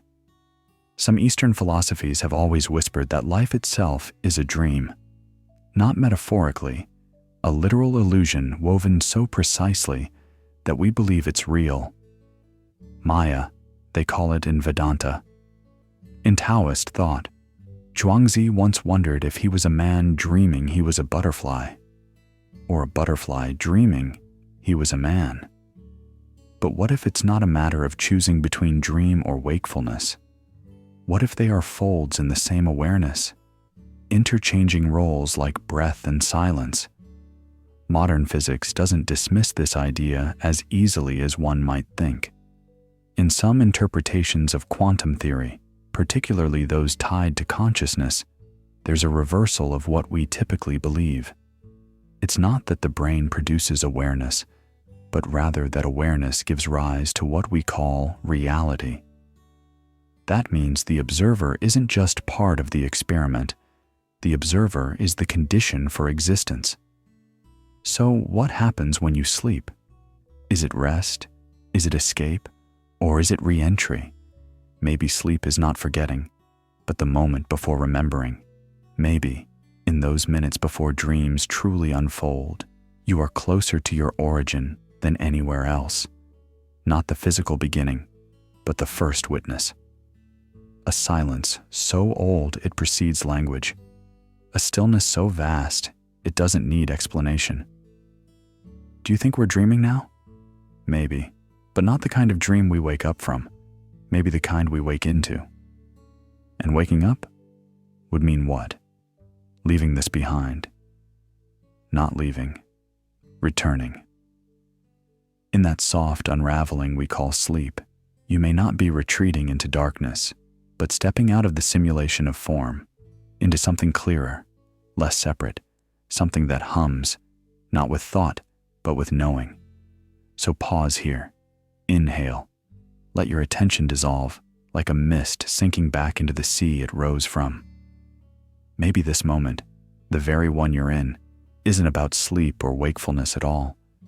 Maybe it's the eyelid of the cosmos parting slowly, not to look outward, but inward.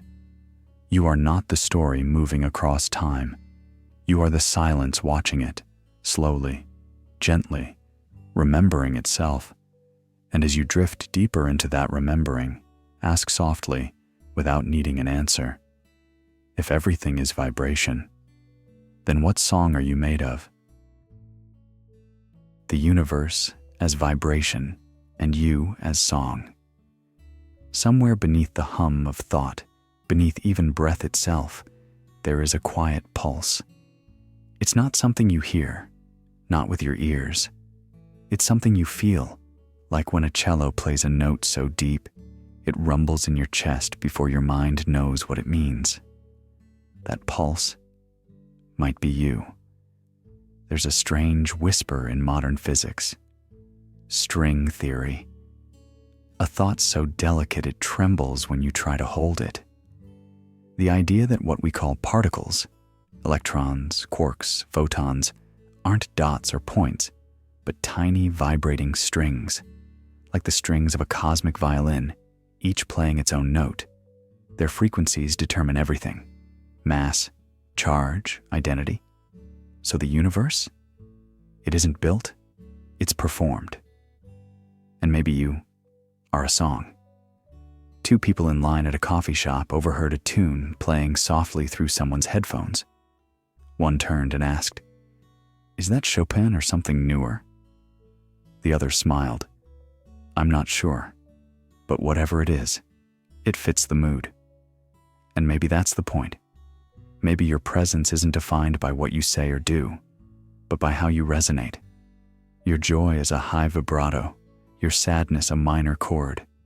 your anxiety, an unresolved tension begging for resolution, but always part of the same score. There are days when you feel off-key, when your life seems discordant with the world around you. You try to fix the notes, force a melody back into tune. But perhaps what's needed isn't repair. It's listening.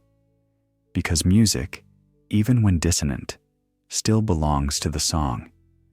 And what if that quiet voice in your head, the one that narrates, doubts, encourages, or judges, isn't really a voice at all? What if it's just your frequency, humming softly to itself? Someone once said in passing, some people enter a room like a trumpet, others like a whisper through glass. It stuck with me, because you've felt that too, haven't you? Certain people walk by, and the space seems to vibrate differently, not because of what they wear, but because of what they carry. A tone. That's not poetry. That's physics. When the world grows too loud, you don't always need answers. Sometimes you just need to return to your note, the one that has always been playing underneath the noise, not to change the song, just to find your place in it again. No sheet music, no conductor, only the ongoing unfolding of the universe as resonance. You don't need to understand the melody. Just stay in tune. Let it cradle you now. Let the dissonance settle. Let the silence between the beats remind you that even pauses are part of the rhythm. In the next breath, we'll ask something even subtler. If every note needs a player, who is choosing the song? Or are you simply hearing yourself, played back through the shape of the world? Close your eyes. Let the question echo. Let it drift. The illusion of the quantum chooser. They say you chose this life, but maybe it was already waiting. Maybe the choice was never about reaching into a blank future and carving something new, but instead about shifting gently, like a radio dial, into the version of you that had already done it. In quantum theory, every possible outcome exists, tangled in probability, until something, perhaps awareness, collapses the wave into the real, or what we call real. That moment when you said yes, when you walked away, when you stayed, or forgave, or couldn't, it didn't create a path. It revealed the one already humming just out of phase. You ever wonder, she asked softly in the dark, if we're really choosing anything at all? He paused. I think it feels like choosing. But what if it's more like listening? Like we're not inventing the next note, just tuning into the version of the song that was always playing. She smiled, tired. Then maybe regret is just when we hear a different version, too late. In this light, free will isn't abolished. It's reframed. It's not the steering wheel. It's the balance. The board, not the ocean. The moment your feet adjust to the swell, the air lifts behind your shoulder, and for a breathless second, you glide, not because you forced the wave, but because you surrendered just enough to ride it. The chooser inside you isn't deciding which life becomes real. They're aligning with a thread in the great weave of quantum timelines. And maybe consciousness isn't the puppet master, but the thread that gets tugged, drawn toward one possibility and not another. Not because it's better, just because it resonates. When you stood at that fork in the road, when you didn't text back or took the job or left the city, you didn't collapse a future. You met a self who already had. Like catching your own reflection in a mirror you didn't realize you were facing. So when you feel doubt creeping in, like fog over still water, remember, the choice isn't pressure, it's presence. Not domination of reality, but relationship with it. Just as particles don't decide where to go, but find their place by how the world meets them, you too are a field of possibility, responding, aligning, unfolding. The illusion of the chooser isn't that you don't choose. It's that choosing looks like control. But maybe the deepest kind of freedom doesn't come from shaping the wave, just staying upright as it carries you. Let that be enough tonight. There is no wrong wave. And just ahead, we drift toward another question. A deeper silence. What if nothing ever really disappears? Not even you. 29. The quantum law of no erasure. There's a quiet kind of comfort in the idea that nothing ever really disappears. Even the moments we think we've forgotten, the ones that flickered, then fell into silence, might still be echoing somewhere we can't see. Quantum physics holds a strange promise that information, once born, is never truly lost. It may be scattered, scrambled, hidden behind the veil of ordinary time, but it persists. A couple sat across from each other at a nearly empty diner. The coffee had long gone cold, but they lingered. One of them, staring at the chipped ceramic cup, asked, "Do you think it matters that we forgot most of our conversations?" The other smiled, not looking up.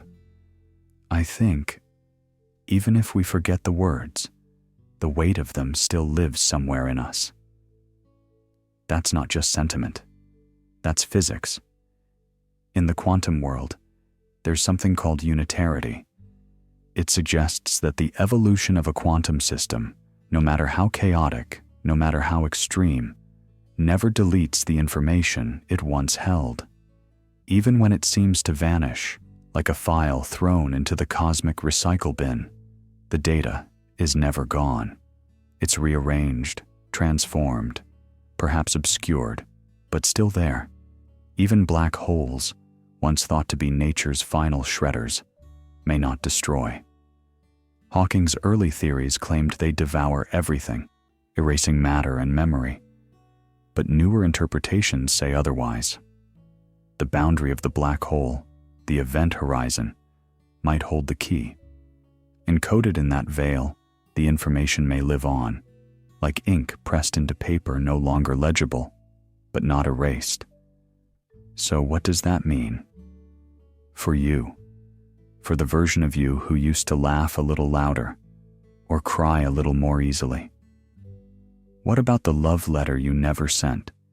The name you can't recall, but still stirs something in your chest? They didn't vanish. They diffused. Like perfume in a room long emptied of people. Like heat in a sweater worn on a cold afternoon years ago. Maybe this is what it means to be real. Not to persist in form, but in imprint. You are not the photograph. You are the light that burned into the film. "Hey," someone murmured in the hallway as you reached for your charger, your phone nearly dead. "I think you left this thought behind earlier." It was such a strange thing to say, but it made sense. Somehow it did. Because even your thoughts, especially the quiet ones, leave trails. Neurons fire, electrons shift, molecules realign, and if you zoom in far enough, deep enough, you'll see that no pattern is without echo. Even the faintest intention leaves a fingerprint on the fabric of now. So if you ever feel like you're drifting, dissolving, fading into the noise, remember this: fading is not erasing. It's spreading. A kind of gentle persistence. In this universe, you cannot be deleted. And maybe that's why some songs haunt you long after they've stopped playing. Maybe that's why you remember the color of a stranger's umbrella, but not their name. Maybe that's why you can wake from a dream you don't recall and still carry its mood all morning. Feel that. The hum beneath forgetting, the warmth beneath silence. You were here. You are here. And now, as we drift onward, ask yourself quietly, if the future can shape the past, what is reaching back for you, even now? Retrocausality and the pull from tomorrow. Sometimes it feels like a decision makes itself before we're aware we've chosen. A path appears not when we look forward, but when we pause, and something stirs behind our chest, like a memory we haven't lived yet. What if that's not imagination? What if that tug isn't nostalgia, but gravity from the future? In the world of quantum physics, there's a strange and delicate theory known as retrocausality. It suggests that effects might ripple backward in time, that what will happen can influence what is happening. Certain experiments, like the delayed choice quantum eraser, seem to show particles behaving differently based not on the present conditions, but on what's done after the event occurs. The measurement isn't just recording the present, it's writing into the past. A future decision changing a current reality, a soft echo bending time in reverse. And if that's true on the level of particles, why not minds? Why not moments? Two people lie in bed, the city outside barely humming. "You ever get that feeling?" she says, "like you're just being pulled towards something?" He turns to face her, eyes blinking slow. "Not like a goal, more like gravity?" She nods, like your future self is already there, already waiting, just pulling you closer. He smiles. "Maybe that's why I found you." What if intuition is not foresight, but resonance? Not guessing what comes next, but feeling the weight of something ahead that already includes you. We often say, "It just felt right," as if something beyond logic had gently steered the wheel. Could that be tomorrow sending a signal backwards, not to control but to harmonize? We speak of fate as a fixed track, but perhaps it's more like a song, one you are already humming in some hidden corner of time. Not dictated, but echoed. You are not obeying the future, you are answering it. Just like a compass doesn't force direction, it aligns with a field unseen. Think now of every quiet yes, every instinctive number, every time you turned left when right seemed obvious. What guided you? Was it a remembered past or a remembered future? Retrocausality doesn't claim you're trapped. It offers something gentler.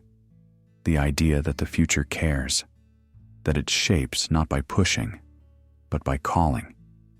The same way a lighthouse doesn't move the ship, but makes its way known. So tonight, let yourself drift without resistance. Let the unspoken voice from ahead pull at the thread you didn't know you were holding. Rest isn't just about shutting down. It's about softening the noise so you can hear what's been reaching for you across time. Close your eyes, not to forget, but to feel. That thread from tomorrow is not a chain.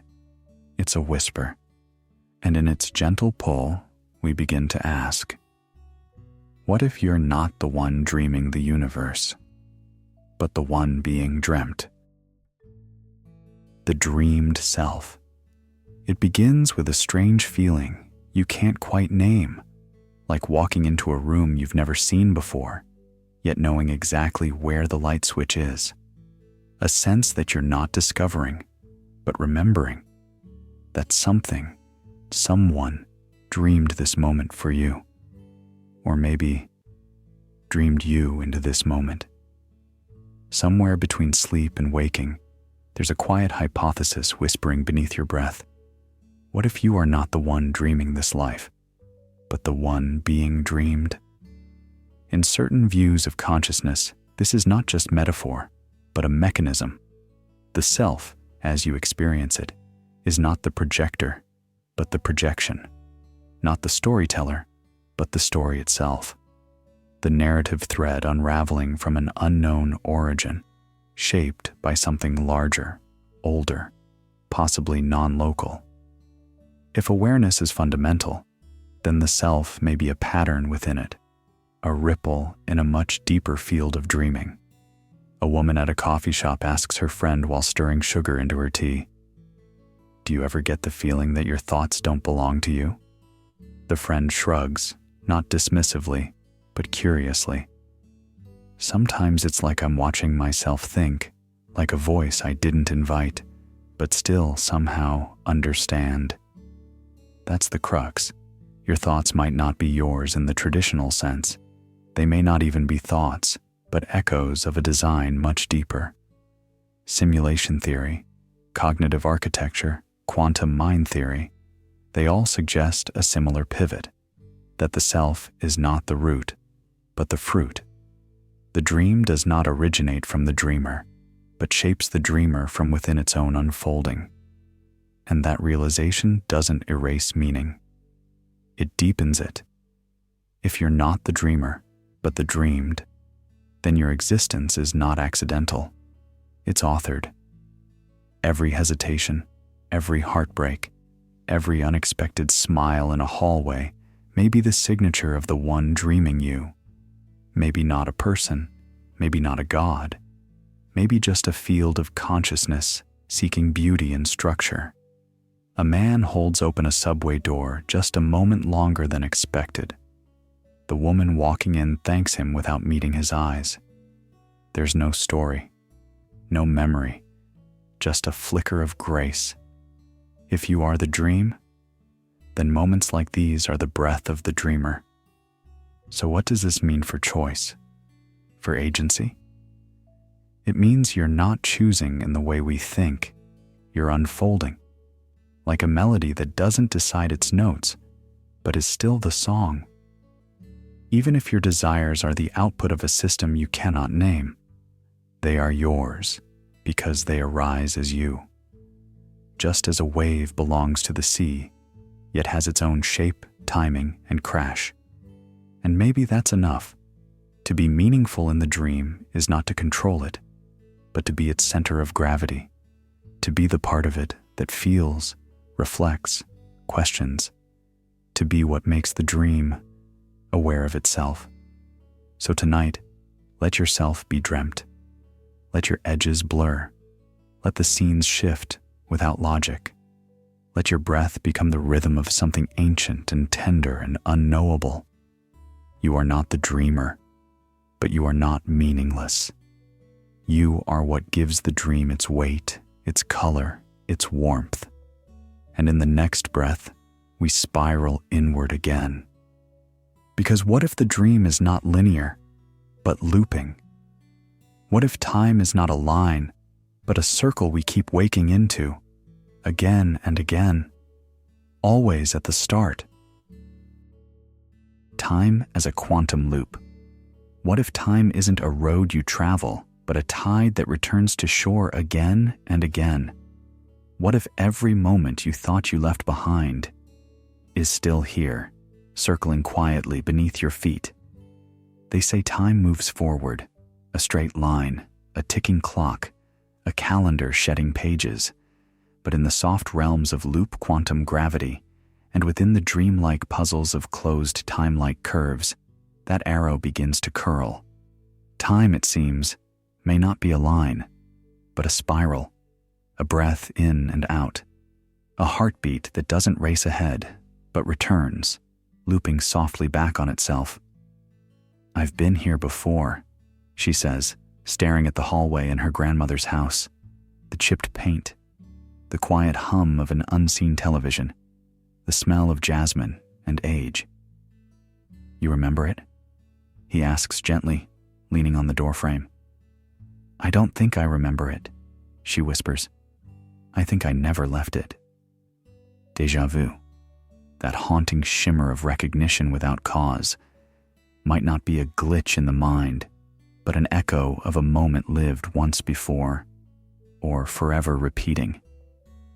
Maybe it isn't that we recall the past, but that we're overlapping with it, like two waves in the same sea, brushing gently against each other for the second or thousandth time. Quantum theories suggest time might be granular, like pixels on a screen, quantized.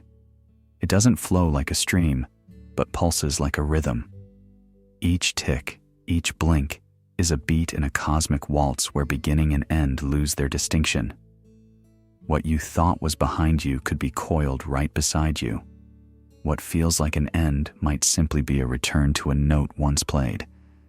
And maybe, just maybe, the you that sits here now, listening, is not the first version, or the only.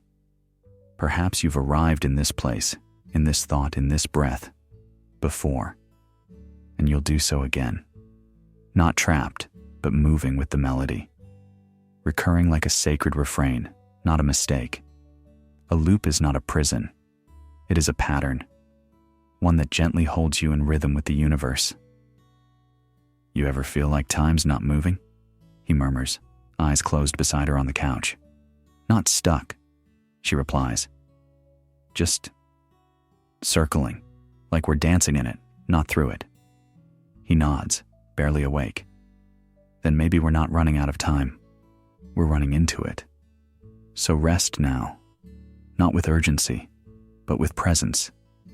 You're not behind. You're not early. You are exactly where time wants to meet you. You are not late. You are recurring. You are a note that returns in the song of being, a ripple returning to the shore. And in the next breath, we'll drift into a stiller mystery. What if the movement you feel is just the illusion? What if stillness is what's truly real? Let's step gently into that quiet. The storm's eye awaits. Stillness beneath all motion. There's a certain kind of silence that isn't the absence of sound, but the origin of it. Like the pause before a violin string is touched. Like the breath just before you speak.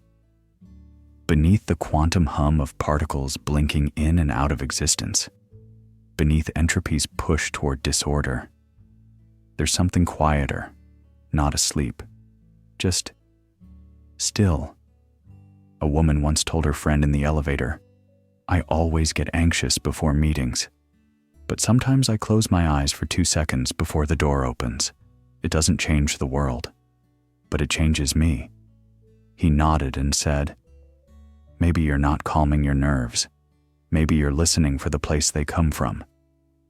In physics, we speak of quantum fields, immobile frameworks that allow particles to rise like waves over the surface. Motion is not fundamental. It's permissioned.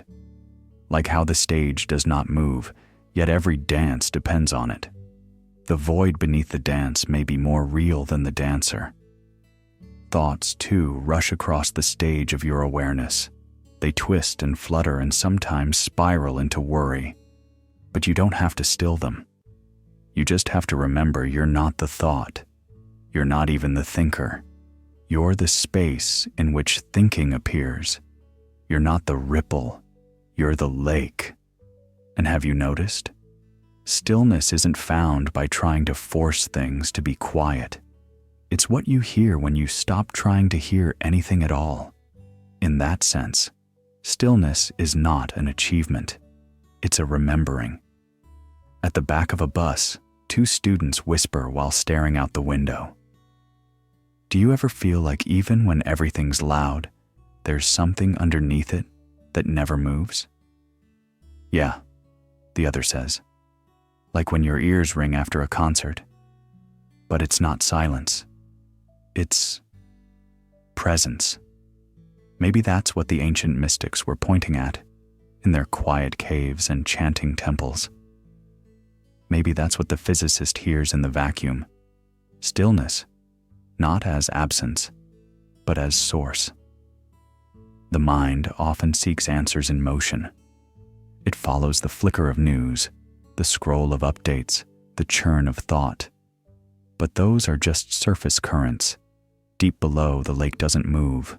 It doesn't need to. Let yourself return there now, not as an act, not as a goal, just as a drift, like letting your hands float in water. The lake carries you without effort. You don't need to become still. You are stillness already. Movement happens within you, but it is not you.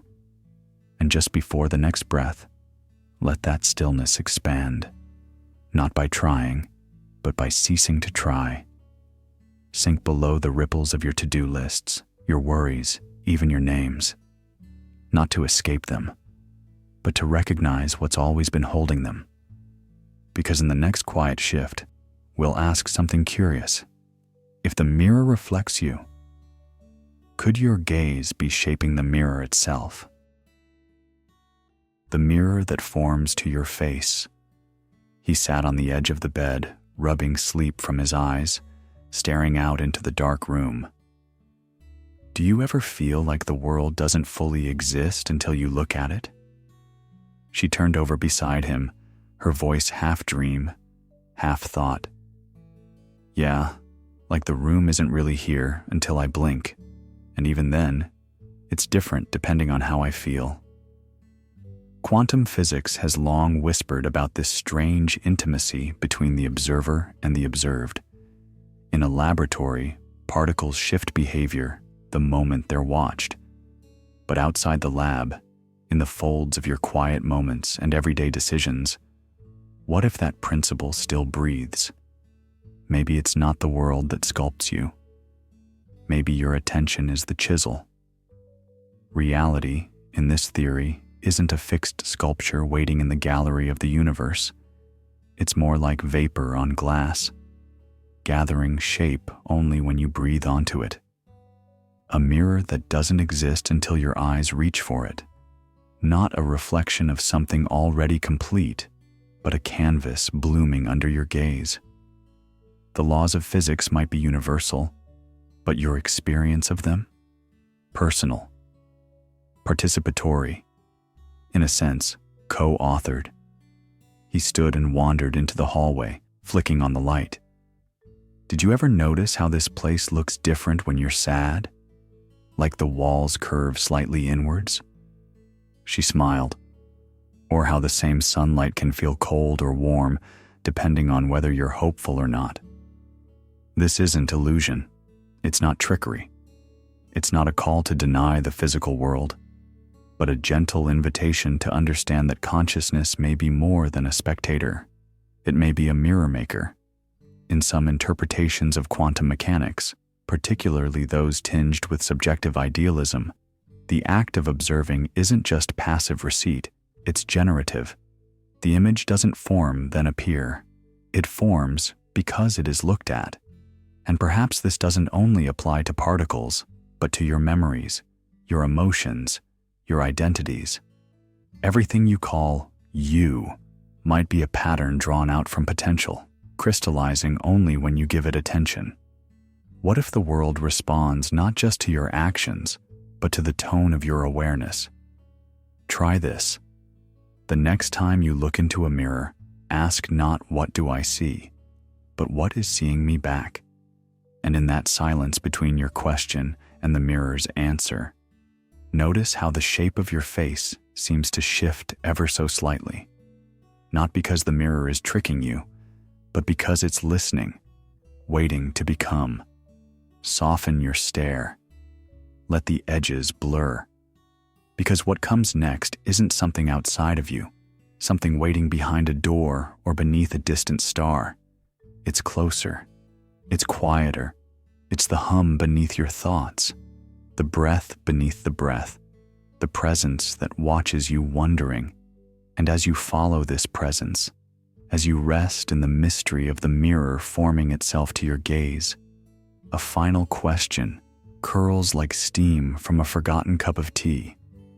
Why is there something instead of nothing?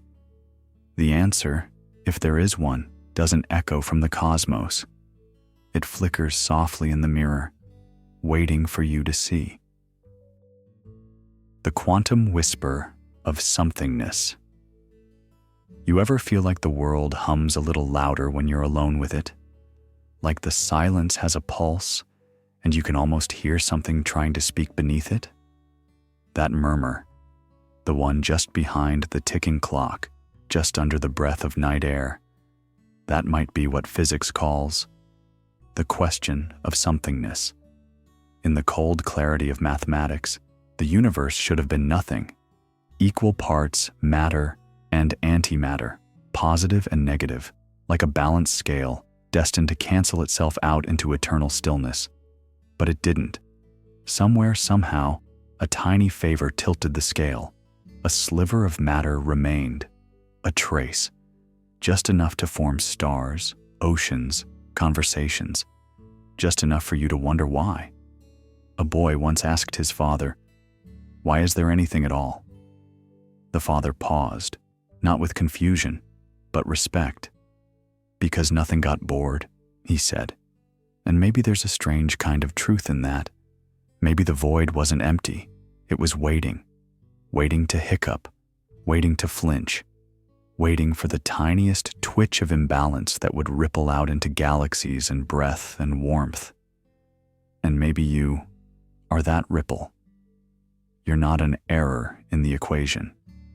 You're the answer that couldn't help but arrive, a fluctuation of awareness, a soft rebellion against symmetry, like a single firefly blinking in a pitch-black field, proof that the dark isn't complete. Sometimes a stranger holds a door open and smiles, not out of duty, but from that same subtle permission to exist. It's in the small, improbable choices that the universe shows its seams. A whisper through coincidence, a permission without instruction. When you reach for the light switch and touch the wall first. When you speak before thinking and realize it was the right thing to say. When someone nods to you in passing, and somehow, it matters. That's not chance. That's the whisper. It's easy to feel like you're here by accident, like you're the aftermath of bigger forces, but the science doesn't say that. Quantum field theory says fluctuations happen naturally. They arise not from force, but from permission, from allowance, like thoughts appearing in stillness, like music from silence. So maybe your thoughts tonight, wandering, curious, unsure, are part of that same field. Maybe this very moment is a continuation of the imbalance that never corrected itself. And maybe consciousness, yours, is how the universe notices it worked. Breathe into that. No striving, just awareness. You're not interrupting nothingness. You're how it chose to speak. And as we rest here, together in this pause, we follow the shimmer just a little further. Because next comes a softer dissonance, a question more haunting than answers. If reality feels so stable, then why does it flicker at the edge of knowing? The flicker at the edge of reality. Have you ever stared at a word so long it breaks apart, turns into shapes, not letters, turns into sounds, not meaning, as if it no longer belongs to language, but to silence? That's what happens when you look too closely at reality itself. The edges begin to shimmer. Solid things unravel, and the closer you try to grasp it, the more it trembles, like trying to hold a reflection. In quantum physics, this isn't poetry. It's protocol. The more precisely you measure one thing, the fuzzier another becomes. Certainty doesn't increase with focus. It fractures. You don't pin reality down by watching it. You pierce it. A man in a cafe once asked his friend, "You ever just blink too many times and wonder if the world's glitching?" The other smiled. "Only when I stare at the fridge light. It feels like it's waiting for me to close the door again." They laughed, lightly, but it was the kind of laugh that covers up a strange truth they both half believed. And that truth pulses at the heart of quantum theory. That reality isn't a stage where you sit in the audience. It's a performance that waits for your gaze to begin. That flicker at the edge of perception. It might not be in your eyes. It might be in the fabric of the universe itself, waiting, quivering, almost real. Have you ever looked at your own hand and felt it become unfamiliar, as if it belonged to someone else or no one? That feeling that you might vanish if you stare long enough is not madness. It's a kind of threshold, a borderland where the self is no longer held by form but by attention. And attention, too, has its limits. It shapes, but it also shatters. Meaning only remains when you stop digging. Memory only holds when you stop testing it. And maybe the self only endures when you stop asking what it is. So when the world begins to flicker, it might not be breaking. It might be returning to truth. Because truth doesn't always come in sharp lines and firm definitions. Sometimes it comes softly undone. Sometimes it flickers. There is grace in that undoing. Not everything lost is a failure. Sometimes it's a whisper from something deeper, something older, something that doesn't need to be seen to be known. So lean back. Let your eyes unfocus. Let the edges of things soften. The more you relax your grip, the more the dream settles into its own quiet coherence. And as we fade gently into the next layer of thought, consider this. What if there's another world where time moves in reverse, and your shadow walks backward, returning to the moment before you ever began to question at all? The reverse time twin.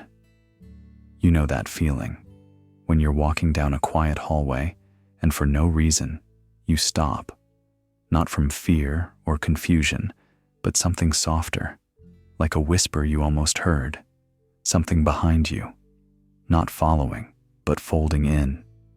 They say time moves forward, but not all theories agree. Some cosmologists propose something stranger, quieter, that when the Big Bang unfolded, it didn't just explode into our universe, it rippled into two. One flowed the way we know, moments stacking like stones, and the other, it flowed backward, but not like rewinding a film, not chaos unraveling, more like a perfectly symmetrical dance unfolding in reverse, a twin to our time, not in contradiction, but in conversation. What would that even feel like? Someone asked once, stirring their tea slowly, eyes drifting out the cafe window. Would they be walking backward? No, the other said, folding a napkin.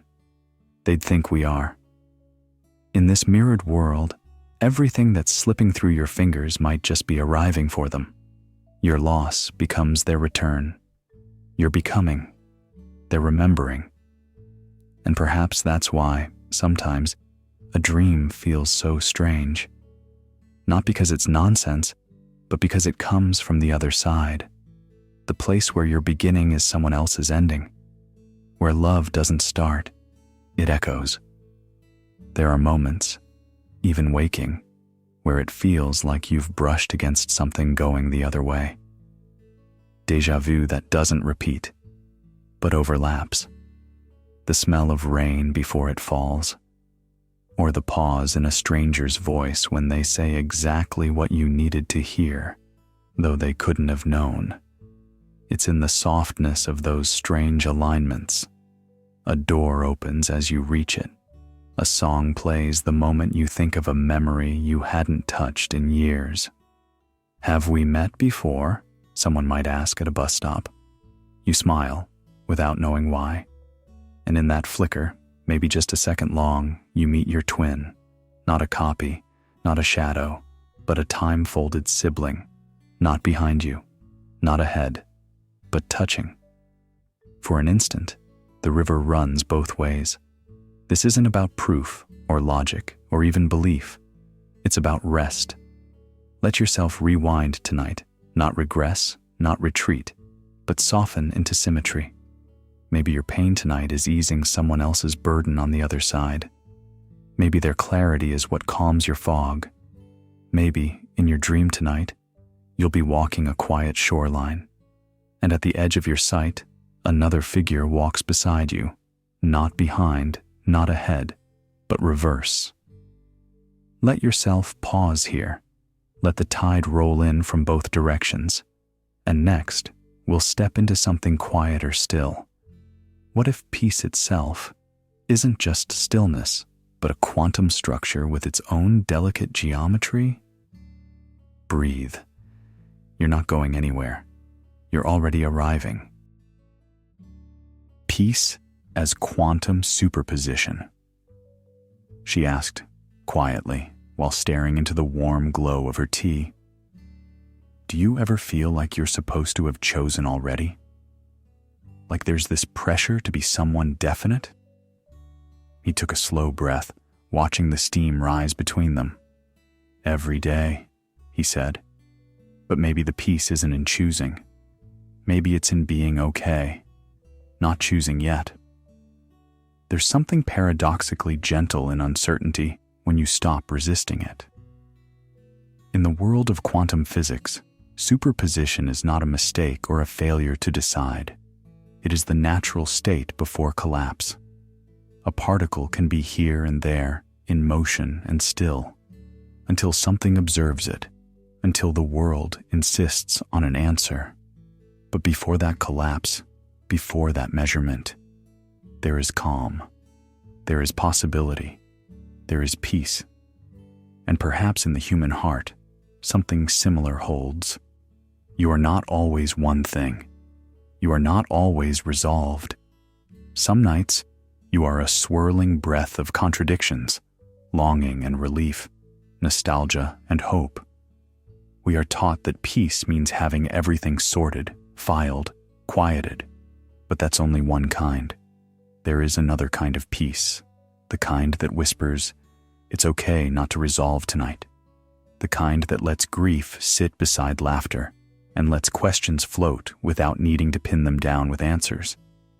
Sometimes peace is not a conclusion, it's a suspension. This idea that you don't have to collapse into one identity or one decision can feel like mercy, like being held, rather than being forced to hold everything. In superposition, a system doesn't fail to be real. It's real in a deeper way, by being all its potential at once. So what if you, tonight, are not behind or broken, but simply wide? Wide enough to contain both who you were and who you might become. He stirred his cup and looked at her again. Maybe we're not meant to solve ourselves. Maybe we're meant to hold ourselves, like light holds all its colors before it hits a prism.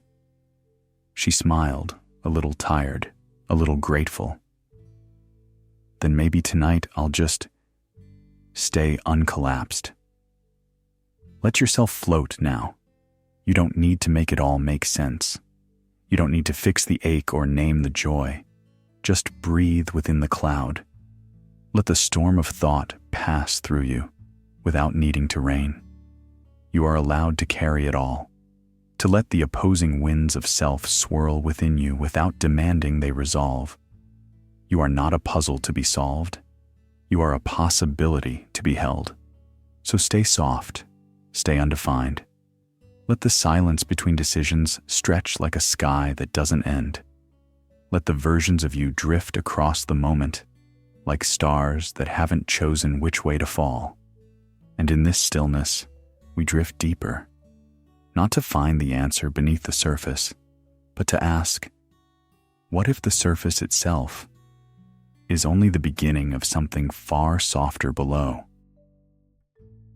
The quantum foam beneath it all. You've probably felt it before.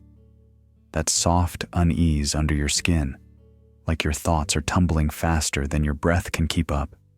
Not quite panic, not quite peace, just motion. At the smallest scale of the universe, even space itself won't sit still. Below atoms, beneath particles, deeper than even light's quiet hum, there's something more raw. Scientists call it quantum foam.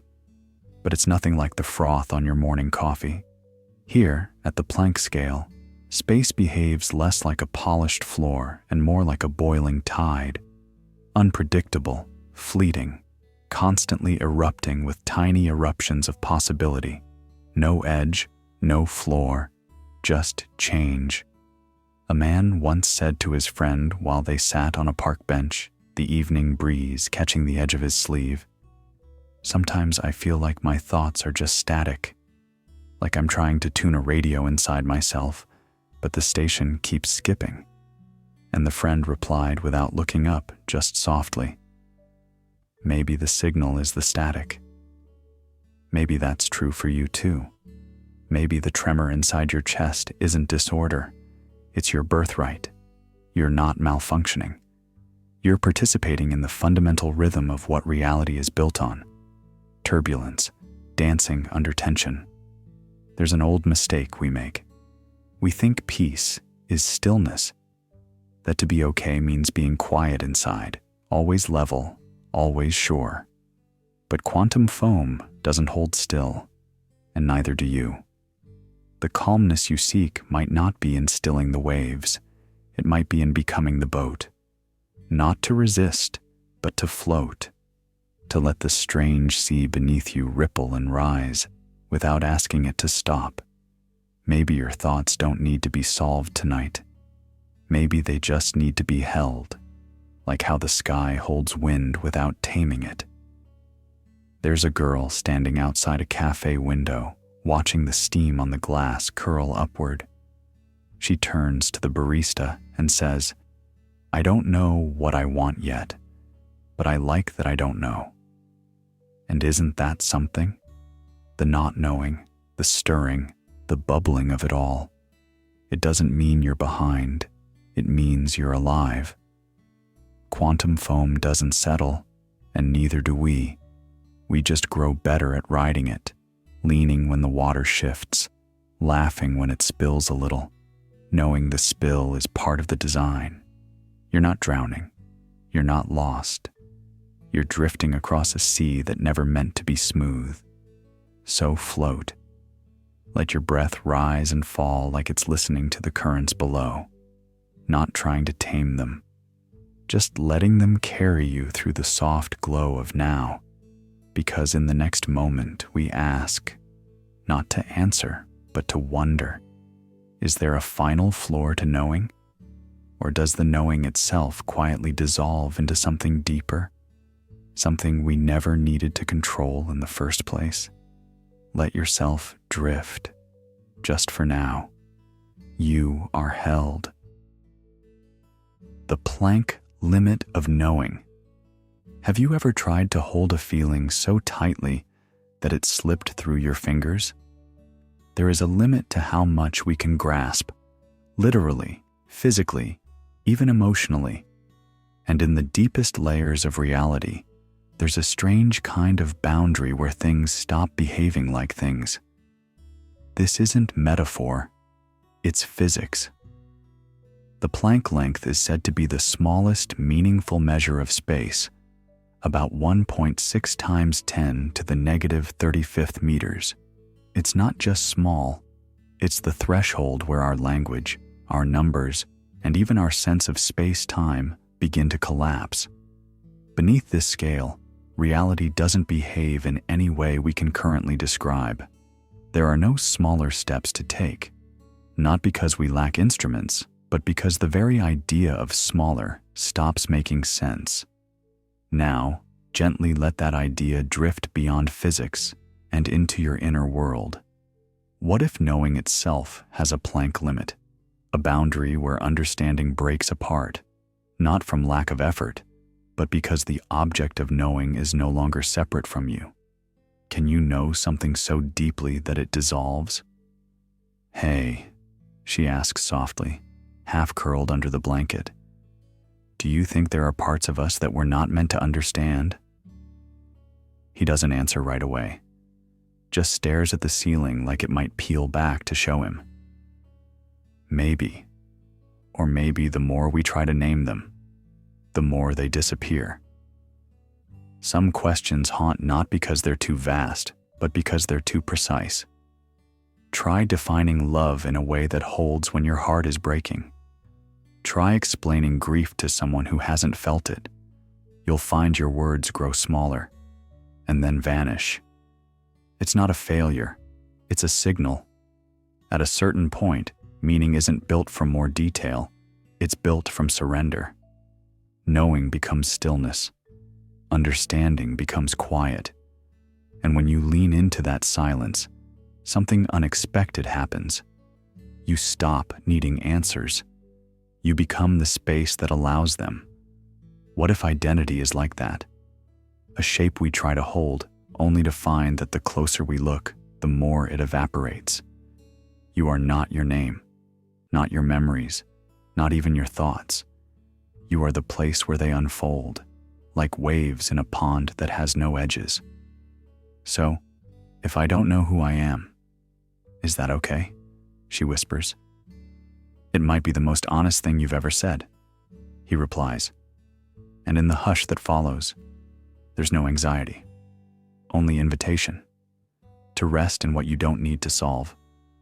Let this be the threshold, not of confusion, but of quiet. Not everything needs to be cut open and studied. Some truths bloom only in darkness. Some mysteries are their own kind of knowing. As we drift onward, we leave the sharp edges behind. In the next breath, we'll touch something even more subtle, the way time can repeat without ever returning. Time crystals and repetition, without return. Some things seem to repeat. The alarm in the morning, the dishes in the sink, that one thought that circles back just when you thought it was gone. And yet, has it ever really been the same? A time crystal, a name that sounds like poetry but is born from physics, is a state of matter that pulses through time, not space. Discovered as more than just theory a few years ago, it shifts continuously without using energy. It doesn't run out, it doesn't degrade, it doesn't rewind. It simply changes again and again, but never exactly the same. That's not how clocks work. That's not how memory works either. We're told life repeats itself, history, habits, heartbreaks. But what if it only looks like repetition because we're close to it? Up close, a spiral can seem like a circle, but back away, and you see it's always moving, always shifting. Just like you. Two people sit beside each other on a park bench. The woman's hands tremble slightly as she cups her tea. The man watches a squirrel dash up the trunk of a brittle tree. I feel like every day's the same, she whispers, eyes distant. He doesn't answer at first, then gently. But you said that last time, and it wasn't raining. She looks up, the smallest smile. No, it wasn't. That's the secret. The loop was never a loop. It was a helix. Subtle differences you forget to notice. Because healing doesn't arrive with a parade. It arrives in new reactions, quieter mornings, smaller aches. You didn't return. You shifted. In a time crystal, the cycle never closes. There is no beginning to return to, and no end to reach. Just a pulse, a rhythm, like a breath that's always new, yet always familiar. You're not failing to change, you're changing too subtly to celebrate. So perhaps your routines are not traps. Perhaps your habits are not stagnation. They're shimmering, each one slightly altered by the version of you who shows up today, and tomorrow, and the day after. You're not circling back. You're carving a soft spiral through time. Every heartbeat is a step forward. Every night, a new layer of stillness. Let that truth unfold inside you, like silk unwinding in slow motion. You don't have to rush. You don't need to arrive. You've never been stuck, just held. And next, when you're ready, we'll float closer to the edge of things, where the universe itself begins to bubble. What if, deep in that froth, something is watching back? The self-simulating universe. Can a dream build the dreamer? Two people sit quietly in a softly lit room.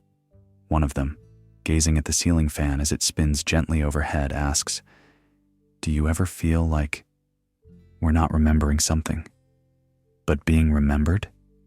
The other chuckles, not mockingly, but as if they've heard a riddle they weren't quite ready for. By what? Who'd be remembering us? Maybe? Not a who?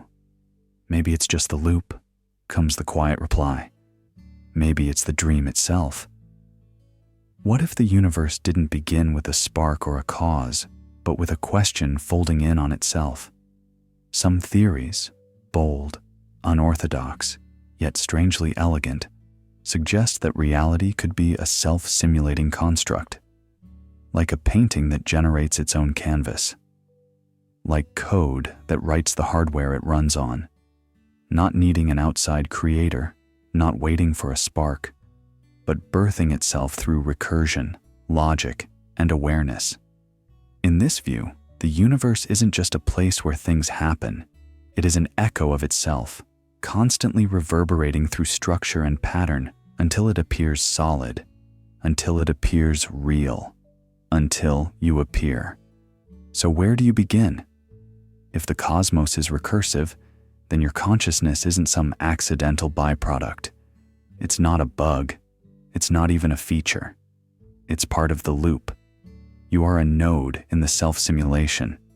And the strange thing is, you're not observing the process from the outside. You are the process. You're the echo of the echo. The pattern that becomes aware of itself. The ripple in logic that folds into presence. And that means something quietly radical. You're not in the dream. You are of it. Your questions about meaning, about why you're here, about whether any of this is real, those aren't outside the loop. They're fuel for it. Every time you think of the dream thinks of you. There's a stillness in that, if you allow it. Not the stillness of defeat or resignation, but the stillness of realization, of seeing the mirrors and not needing to smash them, because they were never barriers. They were windows shaped like you. And maybe that's the deeper truth. You don't need to escape the loop, because the loop doesn't confine you. It is you, the questioner, the questioned, and the questioning itself, entangled in the same recursive breath. In the background, the two voices return, hushed now, as if they've traveled too far inward to speak loudly. Then, if I'm not outside this structure, what am I supposed to do with that? Maybe nothing, says the other. Maybe just breathe and let the loop notice itself. So now, let the recursion rest. Let the structure settle, not like a cage, but like a soft rhythm. You're not watching from afar. You're not a stranger to the mechanism. You're the humming core of it. You're the center noticing its own orbit. You're the mirror that dreams the light. And from within that silent spiral, we descend into something even gentler, something quieter than theory, deeper than structure, a paradox that makes no sound, but somehow still answers. Quantum silence. Have you ever noticed how the deepest moments often arrive quietly? Like the moment before a door clicks shut, or the hush just after someone says, "I understand." There's something sacred in that pause, something that doesn't need to explain itself.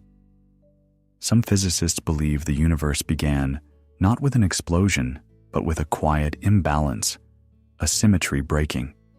Not a bang, but a shift, stillness folding into vibration. Not noise, but a tremor, a murmur that birthed space, time, and everything between. "Do you ever feel like the world gets too loud?" she asked, holding her coffee like it was something warm to hide behind. He nodded, almost smiling. "Sometimes I think the important things don't speak at all. If you trace the early moments of the cosmos, you won't find thunder. You'll find silence, pregnant with possibility. And then, slowly, frequency. A vibration so small it couldn't be heard, but it shaped the rules of everything that followed. Silence, giving way to sound. Stillness, birthing movement. That's not just physics. That's memory. That's healing. You don't need to raise your voice to arrive. You don't need to name your growth to grow.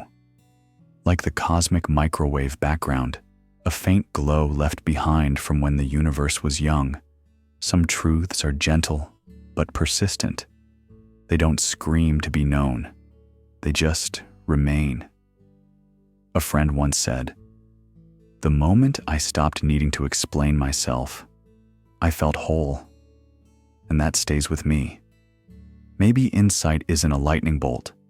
Maybe it's a soft adjustment, like shifting your weight just enough to ease the pain in your back, or realizing you've stopped needing to be right all the time, or no longer checking the clock. Quantum silence isn't emptiness, it's foundation. It's what makes room for everything else to appear. Dark matter doesn't shine, it doesn't announce, but it holds galaxies in place. What if your quietest truths are like that? Unseen, but essential. You don't have to push tonight. You don't need to strive. Just feel the quiet doing its work. The kind of work that isn't loud but lasting. Healing in the language that only silence speaks.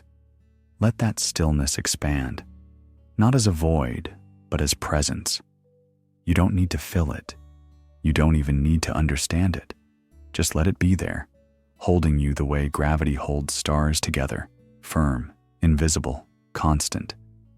And now, from this soft silence, we glide into the next mystery, an equation so elegant it dares you not to solve it. But first, rest. The answer will wait. The equation that can't be written. There's a silence that descends when words fail, not from lack of thought, but from too much beauty. That's where we begin tonight. Not with facts, not with numbers, but with the ache of perfection just out of reach. The physicists have tried for decades, centuries really, to write the one equation that explains everything, to hold the entire universe in a single breath of mathematics. But the deeper they go, the more elusive the answer becomes. Gravity bends one way, quantum mechanics dances another, and somewhere between the stars and the subatomic, truth escapes the net. Why can't they just find it already? A voice asks gently in the dark.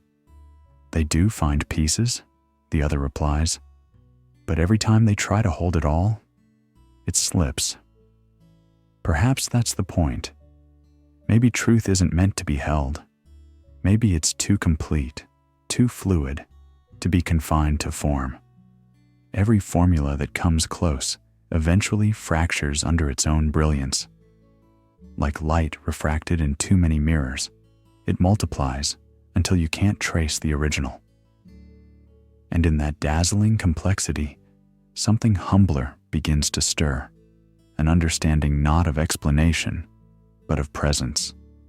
So what if the final equation does exist, but not in ink or code or chalk across a blackboard? What if it breathes? What if it weeps when you weep and quiets when you lay still? Not an equation, but an experience. Not a theory, but the way wind moves through your fingers, the way you love without knowing why. Maybe you were never meant to be solved either. You're not an algorithm, not a diagram. You are the thing that remains when explanations fall apart. You are the unfinished poem whispered between two silences. You are what mathematics looks like when it dreams. I used to want answers, one voice says. Now, the other replies, I just want to be okay not knowing. That's not giving up, that's grace. The unspeakable doesn't demand to be decoded. It invites you to rest within it, like the dark that isn't absence, but shelter, like breath, not counted, but felt. And so tonight, let yourself unfold, not into logic, but into softness. There is nothing to prove, no theory to complete. The equation you seek might be you. And its truth, it can't be written, just exhaled. Now breathe. No one's asking you to explain yourself. And as we drift further into the hush, one question stirs gently on the horizon, one you've carried all your life, Perhaps without knowing, could the deepest layer of reality be love pretending to be silence? The collapse into love. There's a kind of silence that doesn't feel empty. It feels held, as if space itself is listening, as if the universe stopped calculating just long enough to whisper something soft, so soft you almost missed it. You don't have to chase answers tonight. Let them come to you. The world outside can pause. The traffic lights, the unread messages, the to-do lists. They will wait. Right now, we lean into something more delicate than certainty. In physics, there's a phenomenon called collapse. A quantum state, uncertain, open, suspended in all its potential, suddenly chooses, becomes, a single point, a single outcome. The wave becomes particle. The maybe becomes is. But what if the collapse isn't just physical? What if the final collapse, the one that matters, isn't into matter at all, but into love? Not the kind we read about in lyrics or see in movies. Not the thunderstorm or the burning need. Something quieter, older. A kind of love that doesn't arrive with fanfare, but sits with you in silence. The kind that doesn't ask to be proven, only noticed. Two people in a quiet kitchen. One asks, "Can I stay a little longer?" The other nods, hands them a warm cup without a word. That's it. That's the whole equation. That's the collapse. Maybe love isn't emotion. It's entanglement, the quantum kind, where particles, once touched, never really let go. Distance doesn't dilute them. Time doesn't untie them. They don't need to see each other to know they're still moving together. A father drops off his daughter at the airport. She walks through the gate and vanishes into the crowd. He doesn't cry. He just stands there for a while, quietly watching the space where she was, as if he can still feel her orbiting his heart. That's the kind of love we're collapsing into. The field that binds, not to control, not to own, but to remind. You are not a lone observer in this world. You are part of a system of presence, a web of awareness, held gently in a pattern so vast it doesn't need to explain itself. It just is. A mother's hum in the next room, a hand resting near yours, not gripping, just nearby. That's love too. And if this theory is right, then the real fabric of reality might not be space or time. It might be attention, presence, that subtle pull when someone remembers your favorite cup, or walks the long way home just to say hello. The invisible threads that keep pulling us back to one another, even when we don't know why. A stranger catches the elevator door before it closes, smiles without saying a word. You nod. Thanks. I needed that. They just say, we all do sometimes. Let that presence wrap around you now. No need to earn it. No need to ask. It was never missing. Only quiet. You don't have to reach. Just receive. And as your breath softens, as thought gives way to stillness, a final question begins to rise. Not loud, not demanding, just waiting. What if every moment you've ever lived was reality, learning how to care? What if all you've ever seen was your own awareness, gently learning to see itself? Let that question stay open as you drift. Don't close it. Just rest inside it. The answer isn't a word. It's the weightless way you're being held right now. The observer becomes the observed. What if the world you think you're watching has only ever been a mirror, curved, shimmering, and quietly pointing back at you? What if every time you said, "I see," it was really just your awareness folding in on itself, rehearsing the feeling of discovery from the inside out? There's a whisper in the quantum world that changes everything. In the act of observing, we disturb. The electron becomes a particle, only when we try to catch it in the act. Before that, it's just potential, flickering, uncertain, unknowable. But here's the question that slides beneath even that truth. Who is doing the observing? Two voices stir in the late-night hush of the kitchen. Do you ever wonder if the world disappears when you close your eyes? Sometimes I think it's not the world that vanishes, it's me, like I pause along with the scene. It's tenderly absurd. We believe we stand at the center, looking out, but maybe consciousness is the shape reality takes when it wants to see itself. You don't peer out from behind your eyes like a lighthouse scanning a distant sea. You are the sea, recognizing its own reflection in a single wave. The scientist peers into the microscope, expecting bacteria. But what shimmers back is awareness, his own. And what if that's the truth hidden in plain sight? That the universe never needed an audience. It is the audience. And you, with your questions and quiet awe, are the fold in space-time where awareness touches itself. Think of those moments when you felt suddenly seen by the world. The way the wind seemed to pause just for you. The way a bird landed on the path as if it knew. It wasn't magic, it was symmetry. The observer becoming the observed. So, are we dreaming each other? Maybe we're the same dream, trying to remember we're dreaming. You are not a stranger peering into creation. You are not an eye behind a screen. You are the curvature in the glass, the loop in the code, the breath that folds back into itself and calls it knowing. The moment you look at a flower and feel something stir, it is not beauty you're seeing, it's awareness, your own, meeting itself across time. And now, what happens when you let go of that gaze? When you stop trying to pin the moment down, or name it, or hold it still? There is no more watcher, no more thing to watch. There is only breath, stillness, a hum of being. Rest here. The story of observation is over. You are not outside looking in. You are the view folding softly back into itself. And as we step into the next breath, we prepare to shed even this illusion. Because next, we wonder, what if there's nothing left to understand? The end of explanation.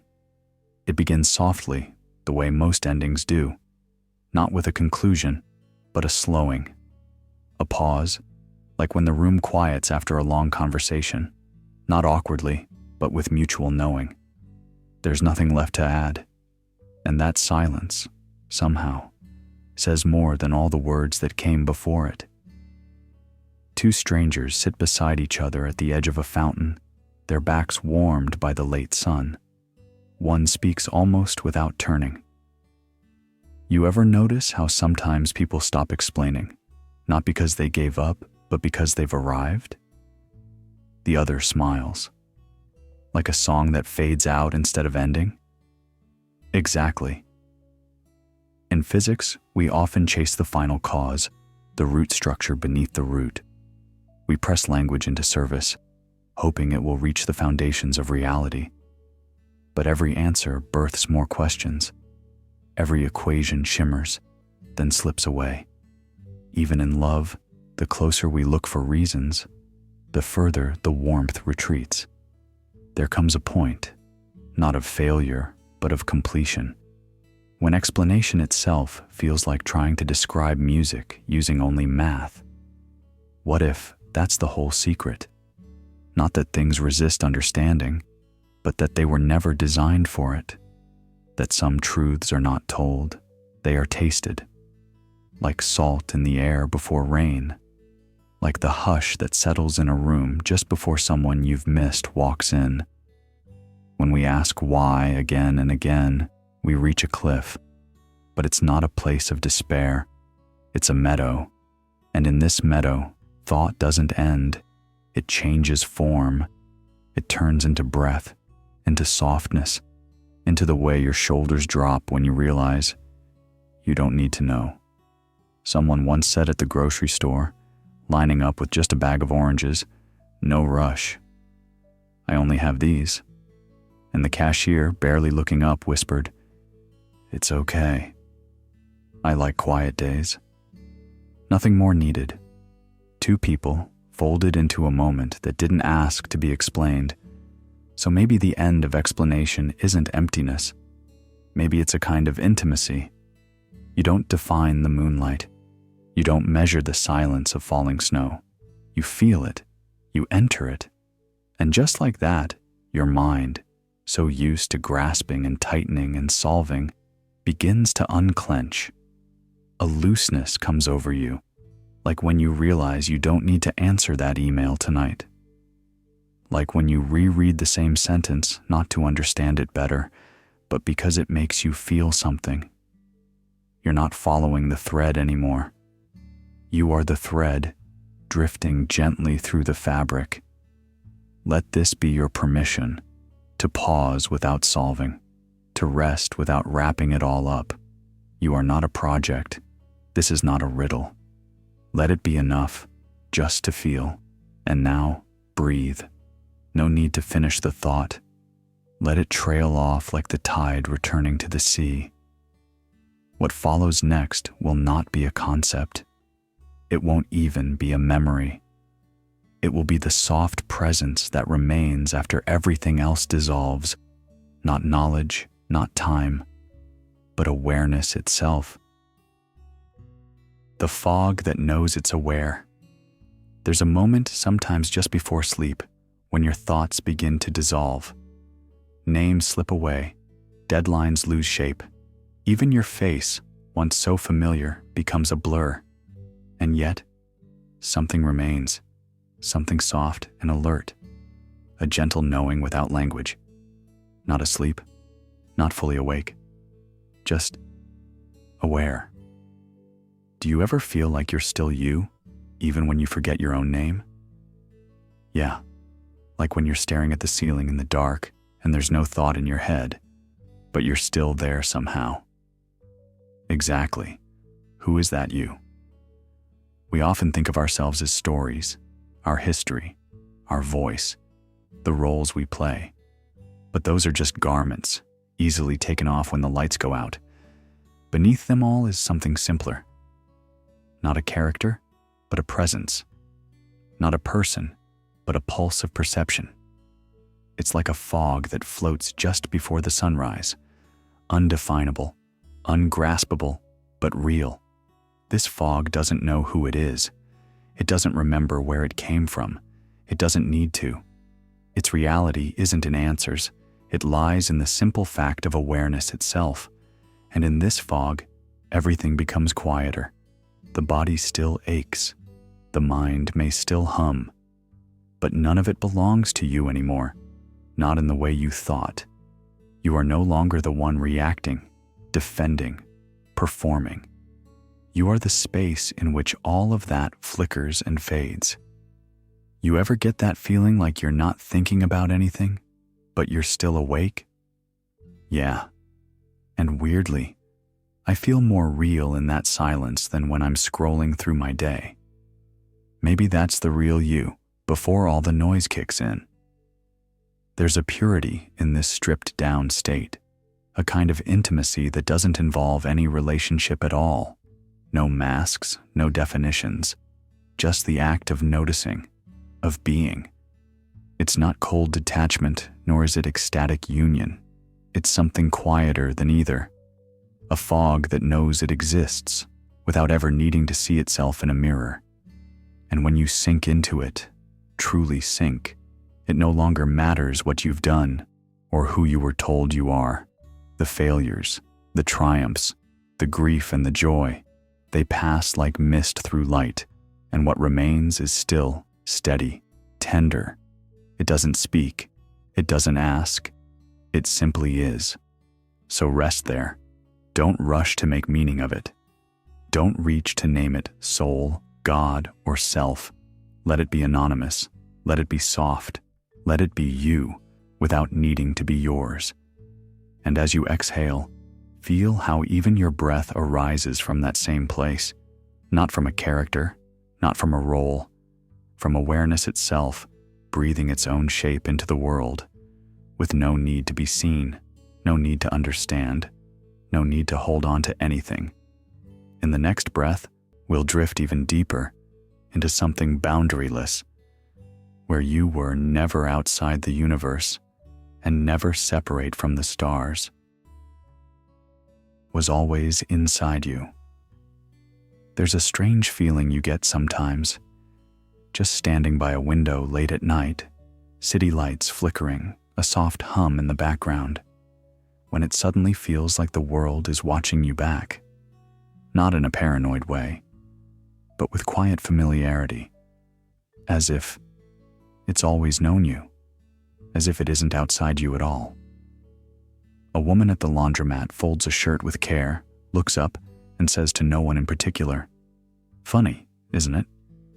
How you can be alone and still feel like something's listening."